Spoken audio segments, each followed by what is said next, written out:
हमारे जू फैन की स्क्वाड जो होती है 1-2-1-2 करते हुए उस डेजर्ट में आगे की तरफ बढ़ रहे होते हैं। तो सभी लोगों की मंजिल एक ही होती है, यानी कि इन सभी लोगों को डबल ड्रैगन मैनर में पहुंचना है। फाइनली ये लोग डेजर्ट के बीचों बीच बने हुए एक हाउस के सामने जाकर रुकते हैं। एल्डर जून कहते हैं तो फाइनली हम लोग यहाँ पर पहुंच आए हैं। तो वहां पर सामने एक घर होता है, तो वो लोग कहते हैं कि यही डबल ड्रैगन गैदरिंग है। और ये सभी लोग इस बात से बहुत ज्यादा हैरान होते हैं कि यही डबल ड्रैगन गैदरिंग है, क्योंकि इन सभी स्टूडेंट्स ने पहली बार इस जगह को देखा है। ये सिमली सेक्टर के जो लड़के और सिमली अलायंस के एल्डर्स और लड़के जो होते हैं भागते हुए आगे चले जाते हैं। तो मास्टर जैंग कहता है कि ये तो कुछ ज्यादा अनग्रेटफुल है, जहाँ पर हमें कम से कम थैंक यू तो बोल सकते थे। इसी के साथ सिस्टर चूचू आगे बढ़ती है और कहते हैं कि लगता है कि अब यहाँ पर से हमें अलग होना होगा। तो हमारा जूफैन उसे कहता है कि हाँ, अंदर जाने के बाद हम लोग एक दूसरे के दुश्मन हैं। सिस्टर चूचू से कहती है कि मुझे यहाँ पर ये लगता है कि अगर मैं यहाँ पर ये कहूंगी कि हम लोग दुश्मन हैं तो फिर ये कुछ ज्यादा ओवर कॉन्फिडेंट हो जाएगा, लेकिन अंदर जाने के बाद हम लोग तुम्हें दुश्मन की तरह ही ट्रीट करने वाले हैं। तो जूफैन कहता है कि हाँ, मैं भी तुम्हें दुश्मन की तरह ही ट्रीट करूंगा। और इसी के साथ सिस्टर चूचू आगे बढ़ जाती है। तो जब वो आगे बढ़ जाती है तो रूह आगे बढ़ती है और उसे कहती है, बटलर जूफैन तुम्हारा बहुत बहुत शुक्रिया, तुमने यहाँ पर पूरे रास्ते हमारा ध्यान रखा और साथ ही हम सभी लोगों की जान बचाई। इसके लिए हम लोग तुम्हारे बहुत ज्यादा ग्रेटफुल है और तुम सभी लोगों का बहुत बहुत शुक्रिया। तुम लोगों की काइंडनेस को हम लोग कभी नहीं भूलेंगे। जूफैन कहता है कि हम सभी लोग तो सेम डायरेक्शन में जा रहे थे, तुम्हें यहाँ पर मुझे बार बार थैंक यू बोलने की जरूरत नहीं है। और साथ ही वो लड़कियां अंदर से काफी ज्यादा खुश होती है कि ये बंदा बाहर से बहुत ज्यादा टफ दिखाई देता है, लेकिन अंदर से बहुत ज्यादा नरम दिल है। जब किसी के साथ एक लड़की उसे कहती है कि यंग मास्टर जू, बात तो बताओ, अगर कंपटीशन में वहां पर हमारा आमना सामना हो जाता है तो क्या तुम हमारे ऊपर तरस खाओगे? तुम्हारा जूफैन उसे कहता है तो तुम ये कह रही हो कि मैं यहाँ पर तुम्हारे ऊपर तरस खाऊं? तुम्हें क्या लगता है कि मैं तरस खाऊंगा? और साथ ही वो स्माइल देता है। तो वो लड़की कहती है, नहीं नहीं प्लीज ऐसा मत करो, तुम यहाँ पर फिर से स्माइल दे रहे हो। हम सभी लोग अब तुम्हारी स्माइल का मतलब समझ गए। जब तुम यहाँ पर ये डिमोनिक स्माइल देते हो इसका मतलब यह है कि तुम तरस नहीं खाने वाले, तो प्लीज हमारे पर तरस मत खाना, हम लोग खुद ही हार मान जाएंगे। ये बात सुनने के बाद मास्टर जैंग जो होते हैं वहां पर जोर जोर से हंसना शुरू कर देते हैं और इसी के साथ दिखाते हैं कि राइटिया सिमन अलायंस के लोग जो होते हैं वो अंदर चले जाते हैं। उनके चले जाने के बाद मास्टर जैंग कहते हैं कि चलो शुक्र है कि इन लड़कियों को थोड़ी बहुत तमीज है, ये लोग यहाँ पर कम से कम थैंक यू तो बोलकर गई हैं। उन सभी बूढ़े खूसट और उनके लड़कों की तरह तो बिल्कुल भी नहीं है। तो कुईलैंग आगे बढ़ता और कहता है कि हाँ, ऊपर से इनकी लड़कियां है भी बहुत ज्यादा खूबसूरत। मुझे मिस्टिकल ह्यूमन सेक्टर तो बिल्कुल ही पसंद नहीं है, लेकिन इनकी लड़कियां बहुत ज्यादा खूबसूरत है। तो हमारा जूफैन उसे कहता है कि बकवास बंद करो, तुम सभी लोग यहाँ पर जल्दी से आगे की तरफ बढ़ना स्टार्ट करो, क्योंकि तुम्हारी मंजिल तुम्हारे सामने है। डबल ड्रैगन गैदरिंग के अरीना में पहुंचने के बाद मैं तुम्हारे ऊपर से ये कर्ज जो है हटा दूंगा और तुम सभी लोग आजाद हो जाओगे, इसलिए जल्दी से आगे बढ़ो। वो सभी लोग बहुत ज्यादा खुश हो जाते हैं और इसी के साथ आगे बढ़ना स्टार्ट करते हैं। जबकि हमारा जूफैन कहता है कि हमने बहुत ही लंबा रास्ता तय किया, इन लोगों ने यहाँ पर ज़ोंबी पिल के साथ इतना रास्ता तय किया है, तो इसका मतलब है कि इनकी कल्टीवेशन तो बहुत ज्यादा राइज हो चुकी होगी। एक तो इनकी बॉडी जो है इनकी स्पीड बहुत ज्यादा बढ़ने वाली है और साथ इनकी कल्टीवेशन लेवल भी बढ़ जाएगी। तो जैसे ये लोग वहां पर उस हाउस के करीब पहुंचते हैं जहां पर दरवाजा होता है, वहां पर दो एल्डर्स बैठे होते हैं। तो वो एल्डर कहते हैं, कौन यहाँ पर आया है, जल्दी से अपना नाम और अपने सेक्टर का नाम बताओ। तो मास्टर जैंग उसे अपना नाम बताते हैं और साथ उसे बताते हैं कि हम लोग डीमन स्कीमिंग सेक्टर से यहाँ पर आए हैं, डबल ड्रैगन गैदरिंग में हम लोग यहाँ पर कंपटीशन में हिस्सा लेने के लिए आए हैं। तो एक एल्डर उसे कहता है कि डीमन स्कीमिंग सेक्टर के 4 4th लेयर के एथीरियल स्टेज के मास्टर, साथ ही यहाँ पर 5 3 लेयर के 2nd लेयर के रेडियंट स्टेज के मास्टर और एक 3rd लेयर का रेडियंट स्टेज का मास्टर। वो जो एल्डर होता है वहां पर उन सभी लोगों की कल्टीवेशन को देखकर ही पहचान जाता है और सभी की कल्टीवेशन को वहां पर बोलकर बताता है। जूफैन इस बात से काफी हैरान होता है कि ये एल्डर तो काफी ज्यादा अमेजिंग है, इसने यहाँ पर सिर्फ और सिर्फ देखकर हम सभी की कल्टीवेशन लेवल्स बता दिए। तो फिर साथ ही एल्डर कहता है कि तुम सभी लोग अंदर जाने के लिए क्वालिफाइड हो। दोनों ही एल्डर्स वहां पर अपना अपना एक एक हाथ दरवाजे के ऊपर मारते हैं और पावर्स को रिलीज करते हैं। हालांकि उनको वहां पर काफी जोर लगाना पड़ता है, वो दरवाजा खुल जाता है। जब वो दरवाजा खुलता है तो ये सभी लोग देखकर काफी हैरान होते हैं, क्योंकि उस दरवाजे के पीछे एक फॉर्मेशन होती है और फॉर्मेशन के अंदर पूरी एक नई दुनिया होती है, एक बहुत ही बड़ी दुनिया होती है। और सबसे पहले हमारा जूफैन फिर साथ ही वहां पर उसके सारे डिसाइपल अंदर चले जाते हैं। जब वो सभी अंदर चले जाते हैं मास्टर जैंग एंड के ऊपर होते हैं। तो मास्टर जैंग जब गुजरने लगते हैं तो एल्डर उसे कहता है कि मैं यहाँ पर जान सकता हूँ कि तुम सभी के डिसाइपल्स को यहाँ पर कौन सी पिल दी गई है, क्या इन सभी को ज़ोंबी पिल दी गई है? तो मास्टर जैंग कहते हैं हाँ, इन सभी को ज़ोंबी पिल दी गई है, लेकिन तुम्हें इस बारे में कैसे पता चला? तो वो एल्डर उसे कहता है कि मुझे लगता है कि डीमन स्कीमिंग सेक्टर जो है वो इस बार इस कंपटीशन के ऊपर बहुत सारी उम्मीदें लगाया हुआ है, जिसकी वजह से उन्होंने यहाँ पर इतने सारे डिसाइपल्स को इतनी सारी ज़ोंबी पिल्स दे दी हैं। तुम्हें पता है कि ज़ोंबी पिल्स कितनी ज्यादा महंगी है, इतनी ज्यादा कॉस्टली पिल्स को यहाँ पर सुप्रीम सेक्टर के लोग भी अपने डिसाइपल्स के ऊपर यूज नहीं करते, जिन पिल्स को तुम लोगों ने यहाँ पर पता नहीं कहाँ से मैनेज कर लिया और अपने डिसाइपल्स के ऊपर यूज किया है। मास्टर जैंग उसे कहते हैं इसमें ज्यादा हैरान होने वाली कौन सी बात है, ये एक 7th ग्रेड की पिल है, इसमें ज्यादा हैरानी वाली बात नहीं है। दूसरा एल्डर से कहता है लड़के तुम्हें लगता है ये 7th ग्रेड की पिल है, तुम तो वाकई में बहुत ज्यादा बेकार हो, इसका मतलब यह है कि तुमने इस पिल को इन लोगों के ऊपर यूज नहीं किया। तो मास्टर जैंग कहते हैं कि हाँ, मैंने इसको यूज नहीं किया। तो वो एल्डर उसे कहता है क्योंकि अगर तुमने यहाँ पर इस पिल को यूज किया होता तो तुम्हें पता होता कि ये कौन सी ग्रेड की पिल है। ये पिल जो है ये चाहे यहाँ पर एक 7th ग्रेड की पिल ही क्यों ना हो, लेकिन इसके लिए जो एंटीडोट होता है वो 10th ग्रेड का होता है, यानी इसके लिए 10th ग्रेड की पिल की जरूरत पड़ती है। इसी वजह से तो यहाँ पर सुप्रीम सेक्टर के लोग भी इस तरह की पिल्स को अफोर्ड नहीं कर सकते। मुझे लगता है कि तुम लोगों ने अपने पूरे के पूरे सेक्टर को गिरवी रखवा दिया होगा, तब जाकर तुम्हें यहाँ पर ये वाली पिल्स मिली होंगी। मास्टर जैंग उसे कहते हैं कि हमें यहाँ पर पैसे की कोई परवाह नहीं है, हमारे पास बहुत बड़ा सपोर्टर है जिसके पास बहुत सारा पैसा है। बात सुनने के बाद दोनों एल्डर्स काफी ज्यादा हैरान हो जाते हैं। तो मास्टर जैंग उन्हें बाय बोलने के बाद अंदर चले जाते हैं, जबकि वो एल्डर सोच रहे होते हैं आखिर अचानक से डीमन स्कीमिंग सेक्टर वालों के पास इतनी सारी ज़ोंबी पिल्स कहां से आ गई। लगता है कि इन लोगों के हाथ में कोई बहुत ही बड़ा चांदी का चमचा लग गया है जिसकी वजह से इनके पास इतना पैसा आ गया है। दूसरा एल्डर उसे कहता है कहीं ऐसा तो नहीं है कि इन लोगों को यहाँ पर अपने एरिया में कोई सेक्रेट माइन मिल गया जिसके अंदर से ये सेक्रेट स्टोन्स निकाल रहे हैं। पहला एल्डर उसे कहता है कि अगर इन लोगों को यहाँ पर कोई सेक्रेट माइन मिल गई होती तो फिर डबल ड्रैगन गैदरिंग में आकर हिस्सा लेने की जरूरत ही क्या थी। साथ ही वो दोनों एल्डर्स कहते हैं कि अब जबकि सारे के सारे सेक्टर्स यहाँ पर एंटर हो चुके हैं तो फिर हम लोग गेट को क्लोज कर देते हैं, चलो हम लोग भी अंदर चलते हैं। और वो दोनों भी वहां पर अंदर की तरफ चले जाते हैं। जब वो वहां पर चले जाते हैं इसी के साथ ही हमारे उस एल्डर को भी दिखाते हैं, वो शराबी वहां पर पहुंच जाता है। अभी भी यहाँ पर अपनी वाइन ही पी रहा था और साथ ही वहां पर उस गेट की तरफ देख रहा था। तुझे पता नहीं अंदर कैसे एंटर होगा क्योंकि एल्डर तो वहां पर अंदर जा चुके हैं और गेट बंद हो चुका है। तो यहाँ पर एपिसोड 535 का एंड हो जाता है। तो एपिसोड की एक्सप्लेनेशन अच्छी लगी हो तो कमेंट करके जरूर बताइएगा, वीडियो को लाइक करना मत भूलिएगा। Thank you.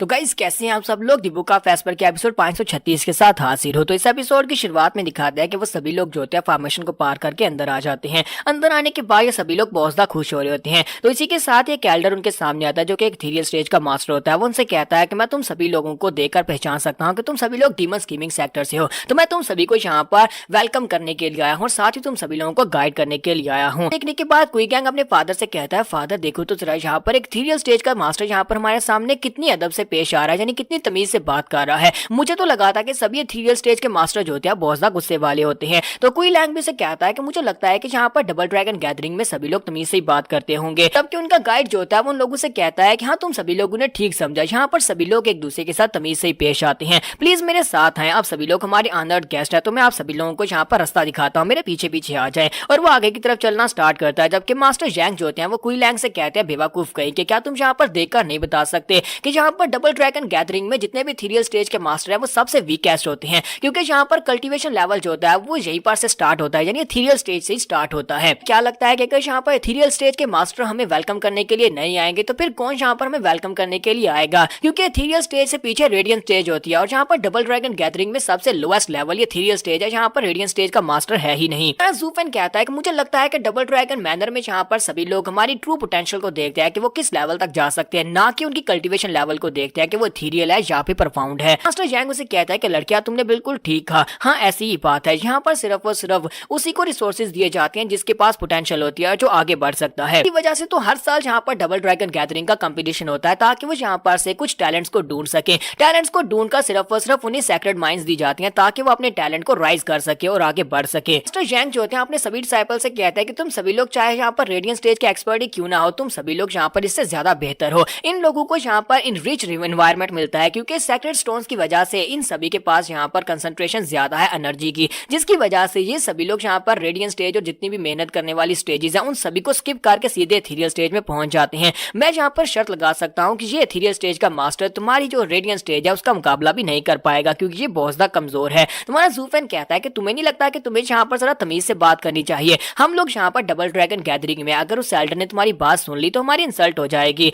तो मास्टर जैंग उसे कहता है कि मुझे नहीं लगता कि वो एल्डर हमारी बात सुन सकता है क्योंकि वो काफी दूर है, लेकिन असल में वो उनकी बात सुन रहा होता है। और इसी के साथ ही वो एल्डर उन्हें घर के बाहर लेकर आता है और कहता है कि यहाँ पर इस घर के अंदर टोटल 15 रूम्स है, हर किसी के लिए एक एक अलग अलग रूम है, जाकर तुम सभी लोग अपने अपने लिए रूम को चूज कर लो। मैं तुम्हें रूल्स के बारे में बता देता हूँ कि यहाँ पर तुम लोग पर्सनल ग्रजेस की फाइट नहीं कर सकते, किसी दूसरे सेक्टर के साथ फाइट नहीं कर सकते। अगर फाइट करोगे तो फिर इसके कॉन्सिक्वेंसेस तुम्हें खुद ही बर्दाश्त करने पड़ेंगे। तो मास्टर जैंग हमारे ज़ूफेन से कहता है कि मुझे लगता है कि अभी तक इसने यहाँ पर मेरी बात नहीं सुनी, अगर सुनी होती तो ये गुस्सा होता। और इसी के साथ ही वो एल्डर मास्टर जैंग से कहता है कि तुम यहाँ पर ये कह रहे थे कि हम लोग यहाँ पर पोटेंशियल को देखते हैं और पोटेंशियल को देखकर यहाँ पर रिसोर्सेज बांटते हैं, लेकिन असल में ऐसा नहीं है। हमें यहाँ पर इक्वल रिसोर्सेज दिए जाते हैं। जब इक्वल रिसोर्सेज दिए जाते हैं उसके बाद यहाँ पर डिसाइड होता है कि उनमें से कौन इक्वल रिसोर्सेज को लेने के बाद भी अपने पोटेंशियल को आगे बढ़ा सकता है। तभी हम में से कुछ कमजोर रह जाते हैं और कुछ स्ट्रॉन्ग रह जाते हैं। लेकिन इसके बावजूद तुम्हारे सेक्टर्स में क्या है, तुम्हारे सेक्टर्स में तो कुछ भी नहीं है, वहां पर तो रिसोर्सेज है ही नहीं। तुम लोग यहाँ पर अपने सेक्टर को बेचकर उसके रिसोर्सेज को यूज कर सकते हो। आ जाए तो तुमने यहाँ पर क्या कहा कि यहाँ पर एथीरियल स्टेज के मास्टर से तुम्हारे जो रेडियंट स्टेज के मास्टर्स हैं वो ज्यादा बेहतर है, तो फिर मुझे लगता है कि तुम में से किसी को यहाँ पर डबल ड्रैगन गैदरिंग में आना भी नहीं चाहिए, क्योंकि यहाँ पर आकर अगर तुम लोग ज्यादा रिसोर्सेज ले लोगे तो उसके बाद तुम खा कर मोटे हो जाओगे। ये बात सुनने के बाद मास्टर जैंग गुस्सा हो जाते हैं और कहते हैं कि तुम यहाँ पर किसको मोटा पिग कह रहे हो, मैं अभी यहाँ पर तुम्हारा मुंह तोड़ देता हूँ। एल्डर जो होता है मुस्कुराते वहां पर से चला जाता है और कहता है ठीक है अब मैं यहाँ से जा रहा हूँ। तो हमारा ज़ूफेन अपने साथियों से कहता है कि सभी लोग जाओ जाकर अपने अपने लिए रूम चूज कर लो। तो यहाँ पर रूम्स के अंदर सेटल हो जाने के बाद कुछ दिनों में मैं तुम्हारी बॉडी के अंदर से ज़ोंबी पिल के इफेक्ट्स को खत्म कर दूंगा और तुम सभी लोग आजाद हो जाओगे, फिर से नॉर्मल हो जाओगे। तो वो सभी लोग ये बात सुनते ही बहुत ज्यादा खुश हो जाते हैं और वहां पर खुशी के मारे चिल्लाना शुरू कर देते हैं। तो जब यहाँ पर इनको चिल्लाते हुए सुनते हैं साइड के ऊपर से बीस्ट टेमिंग सेक्टर का मास्टर पहुंच जाता है। बीस्ट टेमिंग सेक्टर का मास्टर जो होता है वो उनसे कहता है कौन यहाँ पर इस तरह से होल्डरिंग कर रहा है, यानी कौन यहाँ पर चिल्ला रहा है। मेरे मास्टर के कान पक गए तुम्हारी बातें सुन सुनकर। और साथ ही वहां पर आता और कहता है लगता है कि यहाँ पर डीमन स्कीमिंग सेक्टर आया, और साथ ही उनको देखकर वो हंसना शुरू कर देता है। जबकि क्विलैंग उसे कहता है तो इस बात से क्या फर्क पड़ता है कि हम लोग यहाँ पर शोर मचा रहे हैं। तो वो आगे बढ़ता है और कहता है कि तुम्हारा लीडर कौन है। तुम्हारा ज़ूफेन कहता है कि मैं इनका लीडर हूँ। और ये बात सुनने के बाद वो एल्डर वहां पर हंसना शुरू कर देता है और कहता है देखो तो यहाँ पर किसको लीडर बना दिया गया है, यहाँ पर रेडियंट स्टेज के थर्ड लेयर के एक बंदे को यहाँ पर लीडर बना दिया गया है और बाकी के सभी लोग तो क्रिपल है, यानी कि इन सभी के पास कल्टीवेशन ही नहीं है, क्योंकि उन्होंने ज़ोंबी पिल खाई हुई है, इसी वजह से उन सभी के पास कल्टीवेशन शो नहीं हो रही होती। एल्डर हंसते हंसते वहां पर उनका मजाक उड़ा रहा था और कहता है कि मुझे लगता है कि डीमन स्कीमिंग सेक्टर के पास अब यहाँ पर टैलेंट्स की कमी हो गई है, जिसकी वजह से उन्होंने यहाँ पर क्रिपल्स को भेज दिया है मरने के लिए। इसी के साथ ही वो कहता है कि मुझे लगता है कि इस बार की कंपटीशन में मैं सिर्फ और सिर्फ हीवनली मिस्टिकल सेक्टर को ही हराना होगा, क्योंकि तुम सभी तो कमजोर कीड़े तो यहाँ पर पहले से हार जाओगे। तुम लोग तो कंपटीशन में सिर्फ और सिर्फ शो एंजॉय करने के लिए आए हो। और वो ज़ूफेन से कहता है कि लड़के मुझे लगता है कि तुम्हें यहाँ पर सेक्टर लीडर ने लीडर इसलिए बनाकर भेजा है क्योंकि हमारे बीस्ट टेमिंग सेक्टर ने लास्ट टाइम तुम्हारे सारे के सारे एलिट्स को बहुत ही बुरी तरह से धूल चटाई थी। इसी वजह से उन्होंने यहाँ पर अब कमजोर लोगों को अपनी स्क्वाड बनाकर इस कंपटीशन में भेज दिया है ताकि उनकी इंसल्ट कम हो जाए। कि हमारा ज़ूफेन सोच रहा था तो इनकी शक्लें देखकर और साथ में इनका बिहेवियर देखकर लगता है कि ये लोग बीस्ट टेमिंग सेक्टर से हैं। इन्हें लगता है कि यहाँ पर इन लोगों ने लास्ट कंपटीशन में बहुत ही बुरी तरह से हराया था तो इस बार भी हरा पाएंगे। तो वहां पर जोर जोर से हंस रहा था और कहता है कि तुम सभी लोगों को मुझे लगता है कंपटीशन में हिस्सा लेने से पहले यहाँ पर अपने आप को गिव अप कर देना चाहिए और वापस घर चले जाना चाहिए। तुम्हारा ज़ूफेन कहता है अच्छा तो तुम्हें लगता है कि पिछली बार तुम लोगों ने यहाँ पर हमारे एलिट्स को बहुत ही बुरी तरह से पीट दिया था, इसी वजह से हमें इस बार के कंपटीशन में नहीं आना चाहिए था। तो वो उसे कहता है कि वो यहाँ पर मैं तुम्हें क्या ही कहूंगा, लेकिन फिर भी तुम लोगों का बहुत बहुत शुक्रिया कि तुम लोग यहाँ पर आए और इतने कमजोर मेंबर्स को लेकर आए ताकि हम लोग बड़ी आसानी से अपने रैंक्स को हायर कर पाएंगे। फिर साथ ही वो जाते हुए उन लोगों से कहता है कि मेरी बात को याद रखना, हालांकि तुम सभी लोग क्रिपल्स हो यानी तुम्हारे पास कल्टीवेशन नहीं है, लेकिन फिर भी मैं यहाँ पर किसी के ऊपर भी तरस नहीं खाने वाला। जो मेरे हत्थे चढ़ेगा वो यहाँ पर मरने वाला है, क्योंकि ये तो रूल है ना कि यहाँ पर कंपटीशन में अपने ओपोनेंट को हराना ही होता है। तुम्हारा ज़ूफेन कहता है कि पता नहीं ये बेवकूफ कहाँ से आया था, दोनों ही बेवकूफ थे। चलो जल्दी से अब यहाँ पर से चले गए हैं तो हम लोग अपने अपने रूम को जाकर सिलेक्ट करते हैं। इसी के साथ ही हमारे ज़ूफेन को ना चाहते हुए वहां पर एक बहुत बड़ा झटका लगता है। उसकी जो अजूरे फ्लेम होती है वो भी रिलीज होती है। अजूरे फ्लेम के साथ साथ उसकी बॉडी के अंदर से डिमोनिक एनर्जी अपने आप बाहर निकलती है। तो ज़ूफेन क्या वहां पर बहुत ज्यादा घबरा रहा होता है। तो मास्टर जैंग कहता है ज़ूफेन क्या हुआ, तुम्हें अचानक से क्या हुआ। ज़ूफेन कहता है कि मुझे नहीं पता कि अचानक से क्या हुआ, मुझे ऐसे लगा जैसे मुझे यहाँ पर डर महसूस हुआ है। और इसी के साथ ही दूसरी तरफ दिखाते हैं कि एक रूम के अंदर एक यंग मास्टर बैठा होता है। जो यंग मास्टर अपनी इननेट फायर को रिलीज करता है और वहां पर उसका घर जो होता है वो भी अंदर से जल रहा होता है। उसका बड़ा भाई भागता हुआ उसके पास आता है और कहता है कि जूनियर ब्रदर क्या हुआ, अचानक से क्या हुआ, तुमने पावर्स को क्यों रिलीज किया। तो वो कहता है कि पता नहीं, पर मुझे अचानक से यहाँ पर ऐसा महसूस हुआ जैसे कि मेरा जानी दुश्मन यहाँ पर आ गया है और मुझे यहाँ पर पावर्स अपने आप कह रही है कि उसे जाकर मार डालो। ये कौन से सेक्टर के लोग हैं और यहाँ पर इसके पास ऐसी कौन से मिस्टीरियस पावर्स हैं जो कि ज़ूफेन की पावर्स को देखकर यहाँ पर रिएक्ट कर रही हैं और उसे उसका जानी दुश्मन बना दिया है। मुझे लगता है कि ये भी किसी सुपीरियर सेक्टर से ही है। यहाँ पर हम लोग अपने एपिसोड 536 का एंड करेंगे। एपिसोड की एक्सप्लेनेशन अच्छी लगी हो तो कमेंट करके जरूर बताइएगा और वीडियो को लाइक करना मत भूलिएगा। Thank you. तो गाइज कैसे हैं आप सब लोग। द बुक ऑफ एस्पर के एपिसोड 537 के साथ हाजिर हूं। तो गाइज लास्ट एपिसोड के एंड पे हमने देखा था कि हमारे ज़ूफेन को वहां पर एक झटका लगता है, जैसे उसे महसूस होता है उसका कोई पुराना दुश्मन जहां पर, और उसी के साथ एक दूसरे सेक्टर का यंग मास्टर जो होता है ना चाहते हुए उसकी बॉडी से पावर रिलीज होती है और उसे भी ऐसे लगता है जैसे उसका कोई पुराना दुश्मन जहां पर है। तो इस एपिसोड की शुरुआत में दिखाते हैं कि एल्डर जो होते हैं यानी मास्टर जैंग जो होते हैं वो उससे पूछते हैं कि आप तुम ठीक हो। तुम्हारा ज़ूफेन उनसे कहता है कि हाँ मैं बिल्कुल ठीक हूँ। थोड़ी देर के लिए मुझे ऐसे लगा कि इस बार के डबल ड्रैगन गैदरिंग का ये कंपटीशन हमारे लिए ठीक नहीं रहने वाला, मुझे बस थोड़ा सा आभास हुआ था। तो इसी के साथ ही एल्डर उसे कहते हैं कि ये है ही ऐसी जगह। डबल ड्रैगन गैदरिंग और डबल ड्रैगन सोसाइटी जो है ये बिल्कुल इसी तरह काम करती है। सभी लोगों के लिए ये बहुत ज्यादा अजीब जगह है और हर बार जब हम लोग यहाँ पर आते हैं तब यहाँ पर हमें अजीब महसूस होता है। हालांकि डबल ड्रैगन गैदरिंग में डबल ड्रैगन मैनर जो है ये सबसे ज्यादा पावरफुल सेक्टर है और बाकी सभी सेक्टर्स को कंट्रोल भी करता है, लेकिन इसके बावजूद वो लोग भी इस बारे में श्योर नहीं होते कि यहाँ पर ये वाला जो कंपटीशन है सक्सेसफुली कंप्लीट किया जा सकता है, क्योंकि कभी कभार यहाँ पर हादसे हो जाते हैं। और इसी के साथ ही वो आगे बढ़ते हैं और उसे कहते हैं कि जू फैन तुम्हें ज्यादा परेशान होने की जरूरत नहीं है, मुझे लगता है कि तुमने यहाँ पर हमारे बारे में कुछ ज्यादा ही हाईली सोच लिया, यानी अपने सेक्टर को बहुत ज्यादा आगे पहुंचाने के बारे में कुछ ज्यादा ही सोच लिया है। तुम पहले यहाँ पर हमें अपना बेस्ट दे चुकी हो, तुम्हें यहाँ पर और ज्यादा मेहनत करने की जरूरत नहीं और अपने ऊपर प्रेशर डालने की जरूरत नहीं है, तुम्हें बस इतना ही करना है जितना तुमने हमसे कहा था। तो एल्डर जैंग उसे यहाँ पर दिलासा भी दे रहे होते हैं और साथ ही साथ अपना काम निकलवाने की कोशिश भी कर रहे होते हैं। वो उसे कहता है कि तुमने खुद ही तो कहा था कि तुम हमें अपर 3 सेक्टर्स में से जगह दिलवा सकते हो, तो अब यहाँ पर तुम्हें सिर्फ और सिर्फ इतना ही करना है कि अपर 3 सेक्टर्स में से बस एक जगह दिलवा दो, इसके अलावा तुम्हें यहाँ पर डबल ड्रैगन मैनर के साथ फाइट करने की जरूरत नहीं है। बाकी के सभी डिसाइपल्स भी वहाँ पर सुन रहे होते हैं कि मास्टर जैंग कितने बेशर्म है, यहाँ पर उन्हें पता भी है कि ज़ूफैन के ऊपर कितना प्रेशर है। तो ज़ूफैन उनसे कहता है कि हाँ क्यों नहीं, मैं यहाँ पर अपर 3 सेक्टर्स में से अपने आप को 3rd सेक्टर में तो पहुंचा ही सकता हूँ, यानी कि 3rd रैंक के ऊपर तो पहुंचा ही सकता हूँ। मैं तो यहाँ पर बस ऐसे ही थोड़ा सा प्रेशर ले गया था, आपको परेशान होने की जरूरत नहीं है। फिर साथ ही बाहर से दरवाजा खुलता है और एक एल्डर वहां पर आता है और कहता है आप सभी के एल्डर्स को मेरे साथ मेन टावर में चलना होगा, जहाँ पर बाकी के सभी सेक्टर्स के एल्डर्स भी मौजूद हैं। वो सभी लोग वहां पर बैठकर डबल ड्रैगन गैदरिंग कंपटीशन के बारे में कुछ डिस्कशन करने वाले हैं, तो आपको भी वहां पर चलना होगा। तो एल्डर उसे कहते हैं हाँ क्यों नहीं, तो फिर ठीक है हम लोग अभी तुम्हारे साथ चलते हैं। और इसी के साथ ही वो लोग जो होते हैं उनके साथ वहां पर से चले जाते हैं। उनके वहां पर चले जाने के बाद हमारा ज़ूफैन कहता है कि अब जबकि एल्डर्स यहाँ से जा चुके हैं तो तुम सभी लोग भी अपने लिए जाकर रूम्स को सिलेक्ट कर लो और तुम सभी लोगों को यहाँ पर जो हम लोग डिस्कशन कर रहे थे उसी के बारे में बात करते हैं। मैं तुम्हारी बॉडी के ऊपर से ज़ोंबी इफेक्ट्स को खत्म करने के बारे में बात कर रहा था। और साथ ही वो अपने पास से एक बॉटल निकालता है और कोई गैंग की तरफ फेंकता है और कहता है कि ये लो ये पिल्स हैं, ये तुम्हारे लिए एंटीडोट का काम करेंगी। तो कोई गैंग जो होता है उस बॉटल को ओपन करता है तो उसके अंदर टोंगटियान पिल्स होती हैं। तो वो कहता है मास्टर ये तो टोंगटियान पिल्स हैं, आपने तो यहाँ पर एंटीडोट देने का कहा था। तुम्हारा ज़ूफैन कहता है कि यही तुम्हारे लिए एंटीडोट की तरह काम करेगा, तुम लोग जाओ अपने अपने रूम के अंदर बैठकर एक एक पिल को खाओ और जाकर ब्रेक थ्रू करो। मुझे लगता है कि यहाँ पर इससे ज़ोंबी पिल का इफेक्ट भी खत्म हो जाएगा और साथ ही तुम लोग ब्रेक थ्रू भी अचीव कर पाओगे।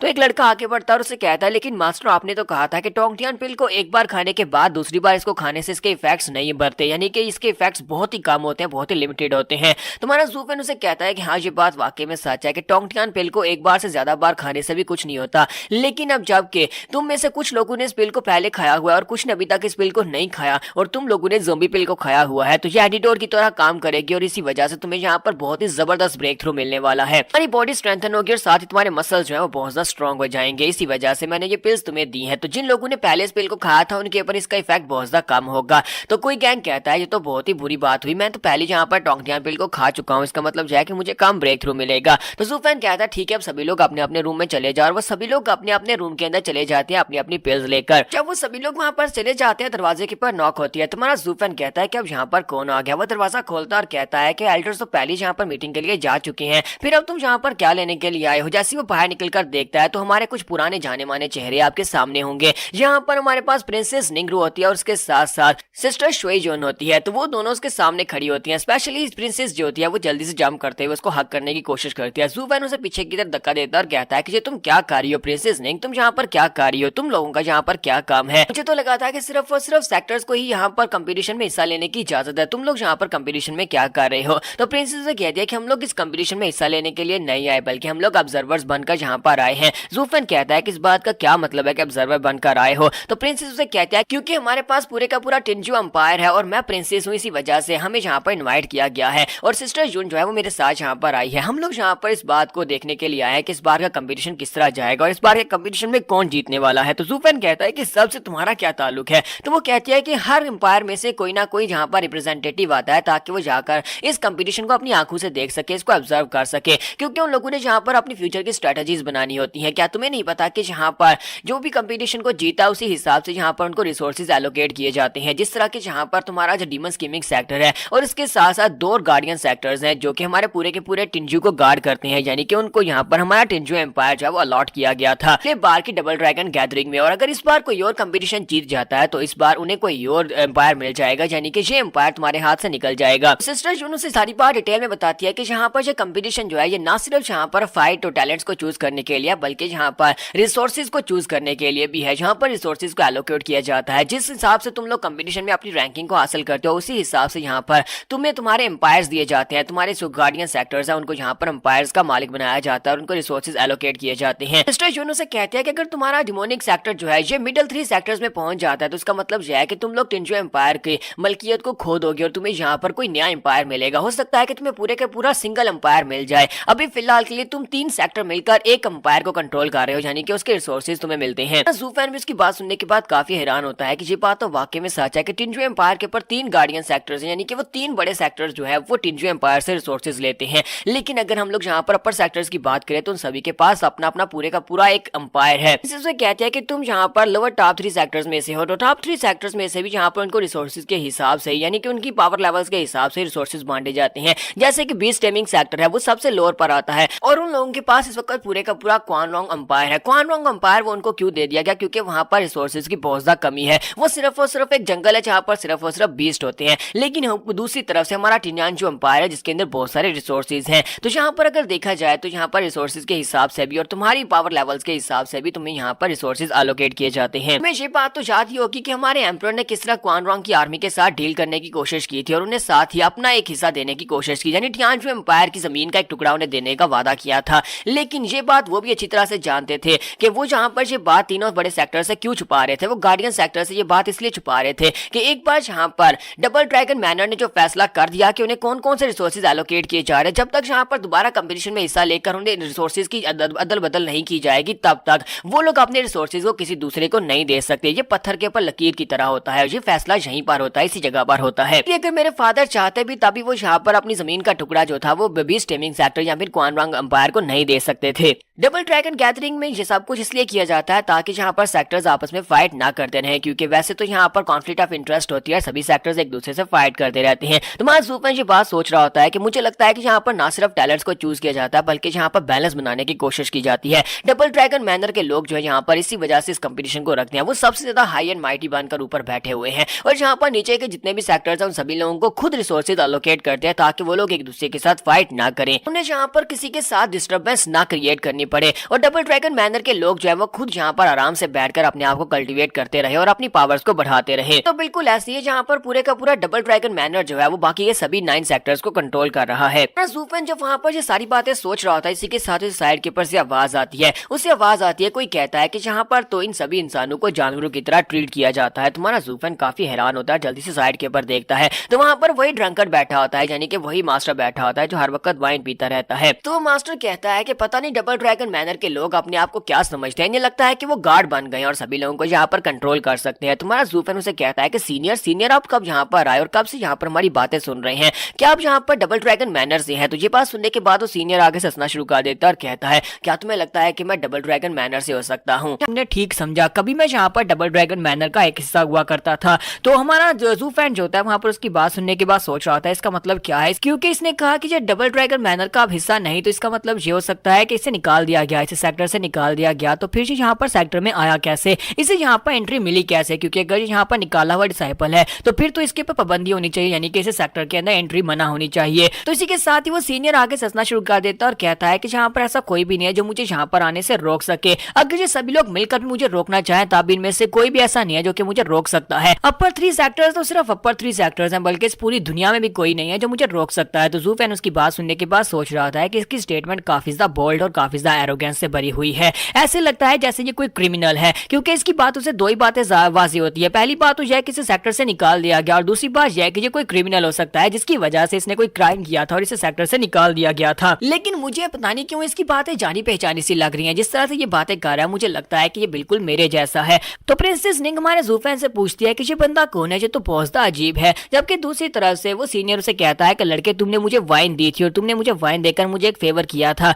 और ऊपर से तुम मुझे काफी ज्यादा पसंद भी आए, तो इसी वजह से मैं यहाँ पर तुम्हारे साथ कुछ बुरा तो बिल्कुल भी नहीं करूंगा। पास यहाँ पर इन लड़कियों की, तो प्रिंसेस टियानजू तुम्हें यहाँ पर परेशान होने की जरूरत नहीं है, मैं यहाँ पर लड़कियों में इंटरेस्टेड नहीं हूँ। और इसी के साथ उठकर खड़ा हो जाता है और कहता है कि मैंने यहाँ पर तुम्हारी बातें सुन ली, तुम यहाँ पर क्या कह रही थी, तुम अपने एम्पायर के बारे में और अपने डैड के बारे में बातें कर रही थी। क्या तुम्हें लगता है कि तुम्हारे डैड ने यहाँ पर जो कुछ भी किया वो गलत था या फिर सही था? तो प्रिंसेस उसकी बात सुनने के बाद वहाँ पर सिस्टर यून की तरफ देखती है, फिर साथ उसे कहती है मेरे फादर ने यहाँ पर जो कुछ भी किया वो बहुत ज्यादा गलत था। उसने अपनी पूरी की पूरी नेशन को यहाँ पर बेच दिया, उसने पूरी नेशन को खतरे में डाल दिया सिर्फ और सिर्फ एक लैंड का टुकड़ा जो था वो क्वानलोंग की आर्मी को देकर, यानी क्वानलोंग के कंट्री को देकर उसने यहाँ पर हम सभी लोगों को खतरे में डाल दिया था। तो ये बात सुनने के बाद सीनियर हंसना शुरू कर देता है और कहता है कि तुम तो वाकई में एक राइटियस प्रिंसेस हो जो अपने आपके किए को भी गलत कह रही हो। फिर साथ ही वो उसे कहता है अगर मैं तुमसे ये कहूँ कि उसने जमीन का टुकड़ा उन लोगों को वैसे ही दे दिया होता और आर्मी जो है यानी कि क्वान रॉन्ग की आर्मी तुम्हारे एम्पायर के अंदर नहीं आती तो क्या ये ठीक था। प्रिंसेस निंग उसे कहती है ये दोनों बातें तो बिल्कुल सेम ही है क्योंकि यहाँ पर अपनी लैंड का हिस्सा तुम्हें दिया ही जा रहा है।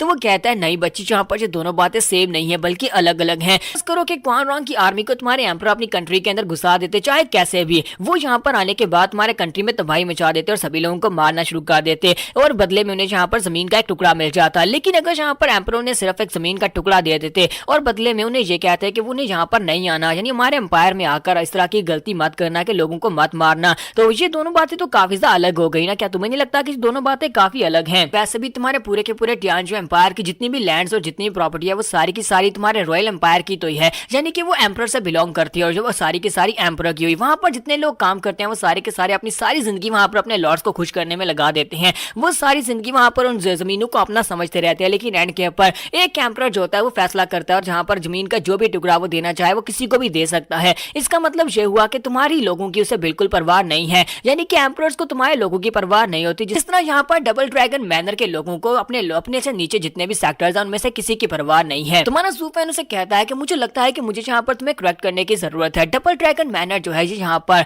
अपने आप में रहता है, लेकिन इसका मतलब ये नहीं है कि यहाँ पर स्टेबिलिटी प्रोवाइड नहीं करता। डबल ड्रैगन मैनर बाकी के सभी सेक्टर्स को बैलेंस एंड चेक में रखता है और किसी को आपस में बिला वजह फाइट करने नहीं देता। मुझे लगता है कि ये लोग सही काम कर रहे हैं। अगर यहाँ पर डबल ड्रैगन मैनर जैसी पावरफुल फोर्स ना हो तो मुझे लगता है कि वेस्टर्न लैंड के लोग जो है वो हमारी लैंड्स के ऊपर कब्जा कर लेंगे, वो यहाँ पर आकर इन्वेड करेंगे और लोगों को मार डालेंगे जिससे बहुत ज्यादा नुकसान होगा। तो ये बात सुनने के बाद वो सीनियर जो होता है चलाकर उसे कहता है ये सब बकवास है, ऐसा कुछ भी नहीं है, ये सिर्फ और सिर्फ एक बहाना है। तुम्हें क्या लगता है कि डबल ड्रैगन मैनर के लोगों को तुम्हारी परवाह है, तुम्हारे किसी सेक्टर की परवाह है या फिर तुम में से किसी सेक्टर के या एम्पायर के लोगों की परवाह है? सिर्फ और सिर्फ अपनी सेक्रेट माइंस को गार्ड करने की परवाह है। वो सिर्फ और सिर्फ सेक्रेट माइंस के पीछे घूमते रहते हैं, उन्हें सिर्फ अपनी सेक्रेट माइंस चाहिए। यहाँ पर तुम्हारे पर अटैक हो भी जाता है तो इस बात से उन्हें कोई फर्क नहीं पड़ेगा। तो यही मान लो कि वेस्टर्न लैंड्स के लोग जो है वो हमारी लैंड्स के ऊपर आकर कब्जा करते हैं, तो मुझे ये बताओ कि उन्हें यहाँ पर क्या चाहिए होता है, वो किस लिए कब्जा करते हैं? वो लैंड्स यानी कि प्रॉपर्टी और रिसोर्सेज के लिए कब्जा करने के लिए आते हैं, ना कि यहाँ पर लोगों के लिए। अगर लोगों को यहाँ पर रखा भी जाएगा तो उन्हें गुलाम बनाकर रखा जाता है। यही असल यहाँ की हकीकत है कि ये सभी लोग सिर्फ और सिर्फ अपने मकसद के लिए काम करते हैं और इन्हें सिर्फ और सिर्फ रिसोर्सेज चाहिए। वो वहाँ पर गुस्से के साथ जब बात करता है दोनों लड़कियां काफी घबरा जाती है, तो वो कहता है प्लीज मुझे माफ करना, जब भी मैं यहाँ पर डबल ड्रैगन मैनर की इन हरकतों के बारे में बात करता हूँ तो मैं अपना आपा खो देता हूँ और इसी तरह गुस्से के साथ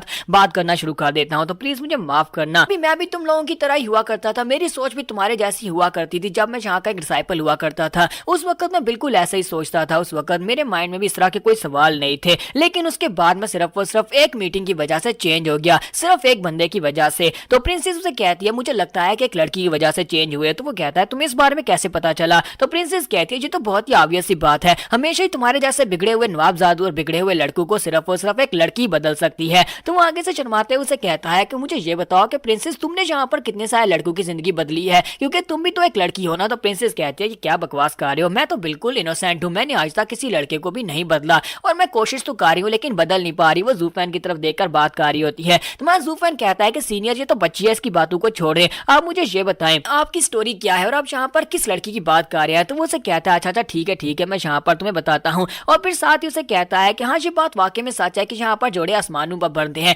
मुझे यहाँ पर प्यार जैसी चीज के ऊपर बिल्कुल विश्वास नहीं था, लेकिन मेरी जिंदगी में भी कोई आया था, एक प्रिंसेस थी जो बहुत ज्यादा नादान और नटखट सी थी। उसे यहाँ पर किसी चीज की कोई परवाह नहीं थी और हमेशा अपने मन की करती थी। तो उस प्रिंसेस को देखने के बाद मेरा दुनिया को देखने का नजरिया ही बदल गया। वो हालांकि बहुत ज्यादा बेवकूफी वाली हरकतें करती रहती, लेकिन वो मुझे बहुत ज्यादा पसंद आने लगी। वो एक ऐसी बेवकूफ लड़की थी जो सिर्फ और सिर्फ अपने लोगों की केयर करती थी, यहाँ तक कि उसे अच्छी तरह से पता होता था कि उसके लोग उसे धोखा दे रहे हैं और हमेशा वो उनके जाल में फंस जाती थी, लेकिन फिर भी वो उनका साथ देती थी और उसे अपने किए के ऊपर कोई पछतावा भी नहीं होता था। तुम्हारा ज़ूफेन उसे कहता है कि सीनियर मुझे लगता है कि इस तरह के लोग जो होते हैं, जो लोग यहाँ पर दूसरों के स्कैम्स में फंस जाते हैं और बहुत ज्यादा फूल होते हैं यानी बेवकूफ होते हैं, उनके एंड में सिर्फ और सिर्फ एक ही चीज होती है कि वो मर जाते हैं। तो ये बात सुनने के बाद उसे कहता है कि बकवास बंद करो, तुम मेरी कहानी को पूरा होने दोगे या नहीं? तो फिर साथ ही उसे कहता है कि अच्छा ठीक है मैं आगे सुनाता हूँ। तो वो कहता है कि एक लड़की जो होती है वो पानी की तरह होती है, हमारे जैसे हार्ड मास के लड़कों को बहुत ज्यादा मेहनत करने के बाद पानी की जरूरत पड़ती है, यानी कि यहाँ पर अपने आप को कंफर्ट पहुंचाने की जरूरत पड़ती है। हालांकि उस लड़की की वजह से मैं बहुत टाइम बहुत ही बुरी मुश्किल में फंसा, यानी कि उसको बचाने के चक्कर में मेरी तो कई बार अपनी वाट लग गई, लेकिन फिर भी मैंने यहाँ पर उसको प्यार करना नहीं छोड़ा। और आज भी जब मैं उसके बारे में सोचता हूँ तो मुझे लगता है कि उस वक्त मैं बहुत बड़ा बेवकूफ था जो उसका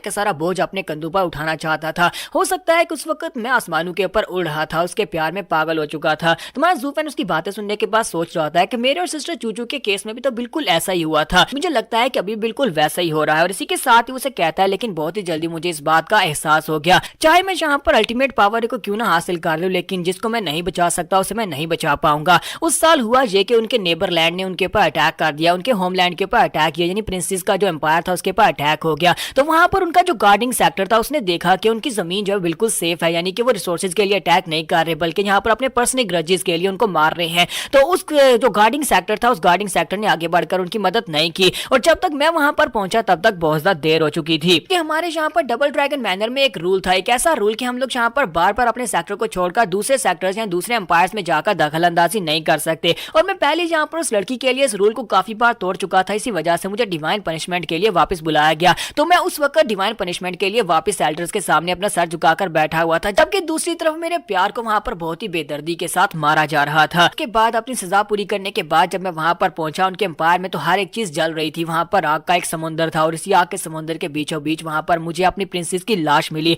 तो वो मर चुकी थी। और जहां पर हमारी एपिसोड 538 का एंड होता है, तो सीनियर की जो स्टोरी है जो तो वाकई में काफी ज्यादा दुखी वाली है। वहां पर उस एम्पायर में वापस पहुंचा तो उसकी जो गर्लफ्रेंड थी यानी वो प्रिंसेस जो थी वो मर चुकी थी। हमारी प्रिंसेस निंग जो होती है उसकी कहानी में बहुत ज्यादा इंटरेस्ट ले रही होती है। वो कहती है कि बताओ ये सब कुछ कैसे हुआ, प्रिंसेस के साथ ये सब कुछ कैसे हुआ। तुम्हारा जूफैन कहता है कि लगता है प्रिंसेस यहाँ पर इसकी लव स्टोरी सुनना चाहती है। इसके साथ ही सीनियर उनसे कहता है कि जब मुझे वहां पर पनिशमेंट के लिए वापस बुला लिया गया तो मैं वहां पर प्रिंसेस को बाय बोलने के बाद वापस आ गया। तो जब मैं यहाँ पर वापस अपने सेक्टर में आ गया तो उसी के बाद उन सभी लोगों ने अपने प्लान को एक्टिवेट किया। उन लोगों ने यानी कि उनके नेबर कंट्री ने उनके पर अटैक कर दिया। मेरे वहां पर रहते हुए उनके अंदर हिम्मत नहीं थी कि वो वहां पर अटैक कर सके। दूसरे नेबरिंग कंट्री के जो बुड्ढे खूसर थे वो कुछ ज्यादा समझदार और बहुत ज्यादा ट्रिकी थे। वो यहाँ पर प्रिंसेस को बहुत ही बुरी तरह से ट्रीट कर रहे थे और बहुत ही बुरी तरह से उसे हैरास कर रहे थे। वो उसे यहाँ पर इस बात का डर दे रहे थे कि वो यहाँ पर लोगों को बहुत ही बुरी तरह से मार डालेंगे, किसी एक को जिंदा नहीं छोड़ेंगे। और प्रिंसेस जो थी उनकी इन बातों में आ गई। प्रिंसेस को लगा कि ये लोग वाकई में ऐसा कर सकते हैं, क्योंकि उस वक्त उनके एम्पायर को वहां पर डिफेंड करना बहुत ज्यादा मुश्किल था।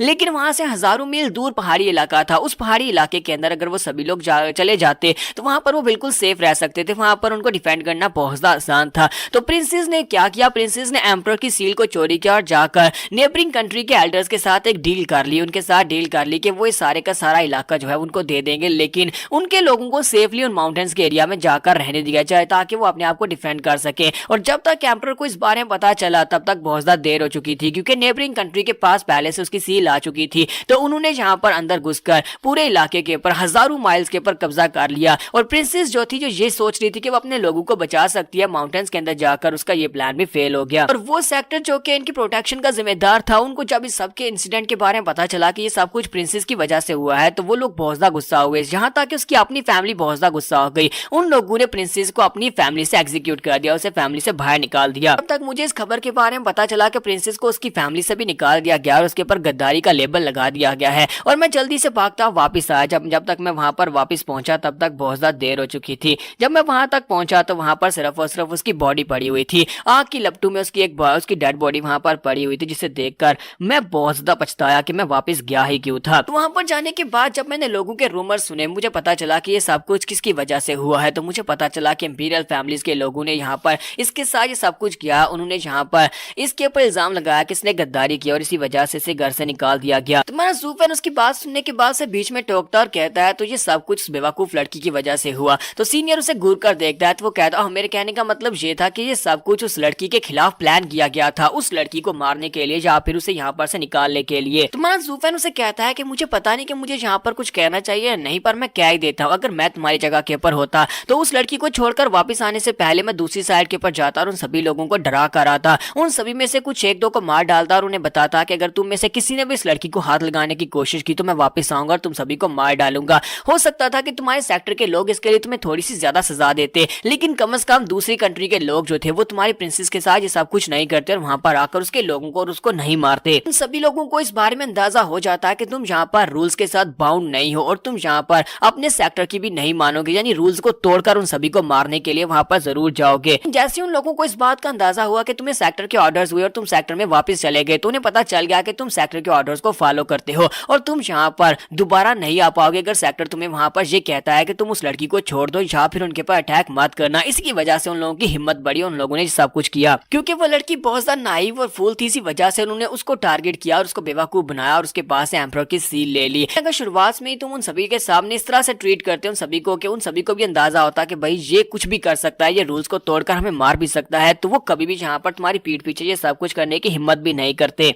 तो सीनियर उसे कहता है कि काश मैंने भी यहाँ पर तुम्हारी तरह का दिल रखा होता तो तब मैं भी यहाँ पर ये सब कुछ कर पाता, लेकिन उस वक्त मैं बहुत ज्यादा नाइव था। उस वक्त बहुत सारे ऐसे राइटियस लोग थे जो कि मेरे रास्ते की रुकावट थे, बहुत सारे एल्डर्स थे जिनकी वजह से मैं ये सब कुछ नहीं कर पाया। साथ ही वो ये बात करते ही काफी ज्यादा गुस्सा हो जाता है, जबकि हमारा जू फैन सोच रहा होता है कि ये सीनियर यहाँ पर लाइन क्रॉस करता जा रहा है, हमें इसे यहीं पर रोकना होगा। जबकि प्रिंसेस उसे कहती है आगे बताओ फिर आगे क्या हुआ, तुमने आगे क्या किया। तो इसी के साथ ही उसे कहता है कि मैंने उसके बाद क्या करना था। मैं अपने सेक्टर से जब वहां पर वापस आ और मुझे पता चला कि प्रिंसेस मर चुकी है तो फिर मुझे बहुत ज्यादा गुस्सा आया और उसके बाद मैं उनके एनिमी कंट्री के अंदर चला गया, यानी कि उस कंट्री ने जिसने इनके ऊपर अटैक किया था, मैंने वहां पर जाकर तबाही मचा दी, उनकी पूरी की पूरी रॉयल फैमिली को मार डाला और साथ ही उस सेक्टर को, जिस सेक्टर की प्रोटेक्शन में ये लोग थे, उस पूरे के पूरे सेक्टर को आग में जला डाला। वहां पर आग का एक समुद्र था और वो सभी लोग जलकर मर गए। तुम्हारा जूफैन उसकी बात सुनने के बाद वहां पर हंसना शुरू कर देता और कहता है मजा आ गया। जब ये बात सुनने के बाद उसे कहता है कि लड़के तुम यहाँ पर ये बात कर रहे हो कि तुम्हें मजा आ गया, लेकिन थोड़ी देर पहले तो तुम ये कह रहे थे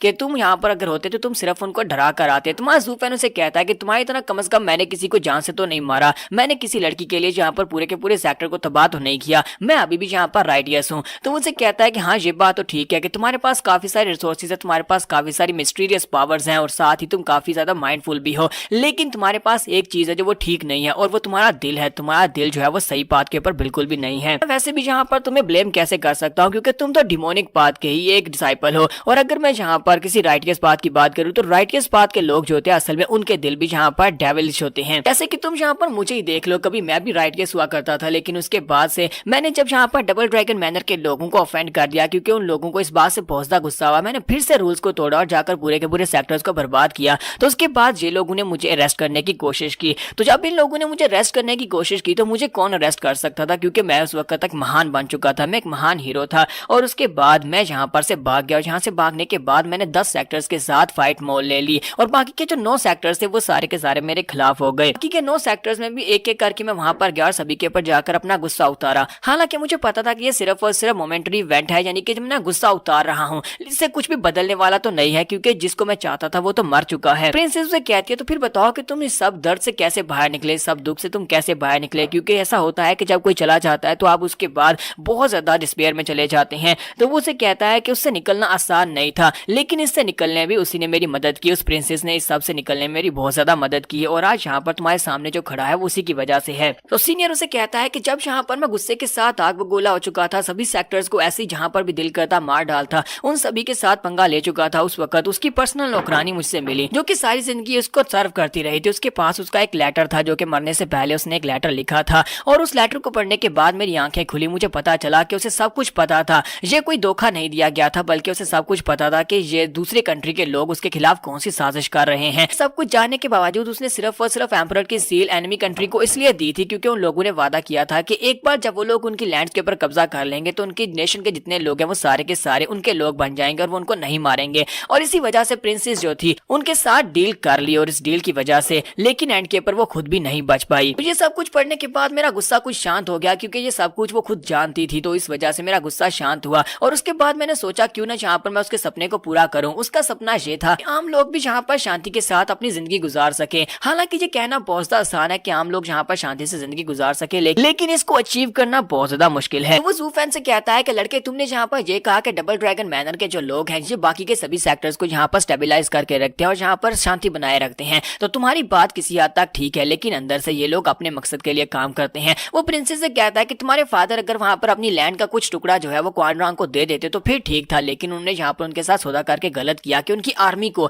अपने सेंट्रल प्लेन्स के अंदर ले आए। लेकिन ये दोनों बातें जो है वो गलत है, क्योंकि यहाँ पर अंदर में वही एक डेविल छुपा हुआ है जो कि सभी लोगों से ये सारे काम करवाता है। प्रिंसेस से कहती है इसमें गलती क्या है, यहाँ पर एम्पायर का काम ही होता है कि अपनी नेशन के लोगों की जान बचाना, अपने नेशन के लोगों को प्रोटेक्शन देना, और अगर हम लोग यहाँ पर एक लैंड का टुकड़ा देकर अपने लोगों की जान बचा सकते हैं तो क्या ये ठीक नहीं है। ये बात सुनने के बाद सीनियर जो होता है आगे से जोर जोर से हंसना शुरू कर देता है और कहता है कि लड़की तुम्हारी इनसाइट वाकई में काफी ज्यादा अच्छी है, तुम मेरी उस लड़की की यानी तुम मेरी उस गर्लफ्रेंड के जैसी बिल्कुल वैसी बेवकूफ हो, लेकिन तुम बाकी के सभी लोगों से काफी ज्यादा बेहतर हो। इसी के साथ वो सीनियर उसे कहते हैं कि मुझे लगता है कि यहाँ पर सबसे बड़ा बेवकूफ तो मैं ही हूँ, क्योंकि मुझे यहाँ पर सबसे बड़ा बेवकूफ बनाया गया है। जब मैं अपने प्यार के साथ था उस वक्त मैंने उससे कहा था कि मैं उसके लिए कैसी दुनिया बनाऊंगा जो बिल्कुल परफेक्ट होगी, लेकिन उसके बाद मुझे मिला क्या, मैं ना तो उसके सपने को पूरा कर सका और ना ही मैं यहाँ पर उसको बचा सका। एंड के पर मेरा प्यार मेरे हाथ में मरा पड़ा था, यानी कि मेरी प्यार जो थी यानी वो लड़की मर चुकी थी। इसका मतलब यह है कि यहाँ पर सबसे बड़ा बेवकूफ मैं ही हूँ। तुम्हारा ज़ूफेन आगे बढ़ता है, उसके कंधे पे हाथ रखता है, हंसते हुए कहता है कि सीनियर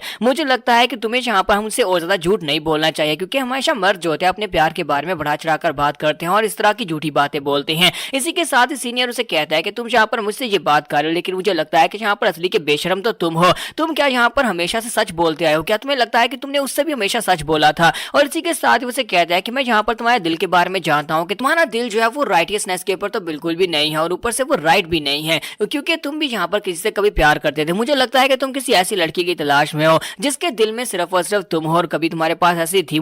तुम्हारी बातें सुनने के बाद तो मुझे लगता है कि तुम्हारे पास भी कोई ऐसी थी जो कि बहुत ज्यादा काइंड थी, यानी कि वो दूसरों की परवाह किया करती थी, दूसरों की परवाह के लिए वो यहाँ पर अपनी जान देने को तैयार थी। तुम्हारे ज़ूफेन को ये बात सुनने के बाद झटका लगता है और इसी के साथ ही उसे वो लड़की याद आती है, और इस लड़की का नाम अब मैं भूल चुका हूँ, लेकिन यही वो लड़की थी जिसके लिए हमारे ज़ूफेन ने बेजर्क होकर फाइट की थी और साथ ही उसने अपने बाजू को भी गवा दिया था। तुम्हारा ज़ूफेन उसकी बातें सुनने के बाद सोच रहा था, मुझे लगता है कि इस बेचारे को यहाँ पर बहुत ही गहरा दुख पहुंचा है, जिसकी वजह से यहाँ पर इस तरह की दुखी दुखी बातें कर रहा है। लेकिन इसी के साथ ही सीनियर की वहां पर वाइन खत्म हो जाती है, तो वो कहता है कि मेरी वाइन यहाँ पर खत्म हो गई और मुझे और चाहिए होगी, इसी वजह से अब मैं यहाँ पर से जा रहा हूँ। मुझे तुम यंग फॉक्स के साथ मिलकर काफी ज्यादा अच्छा लगा, तुम्हारे जैसे यंग बच्चों के साथ बात करके मुझे काफी अच्छा लगा और तुम लोगों ने यहाँ पर बड़ी प्यार से मेरी कहानी को सुना। इसी वजह से अगली बार मैं यहाँ पर जब तुमसे मिलूंगा तो तुम्हारी मदद जरूर करूंगा, अगर तुम्हें मेरी मदद चाहिए होगी तो मैं जरूर करूंगा। फिर साथ ही उनसे कहता है कि मुझे लगता है अगर तुम्हें यहाँ पर किसी बड़े सेक्टर के साथ पंगा लेना हो, यहाँ पर किसी बड़े सेक्टर को तबाह करना हो, तब मुझे याद करना, क्योंकि छोटे मोटे कामों के लिए मैं यहाँ पर अपना हाथ नहीं बढ़ाने वाला, ना ही तुम्हारी मदद करने वाला हूँ।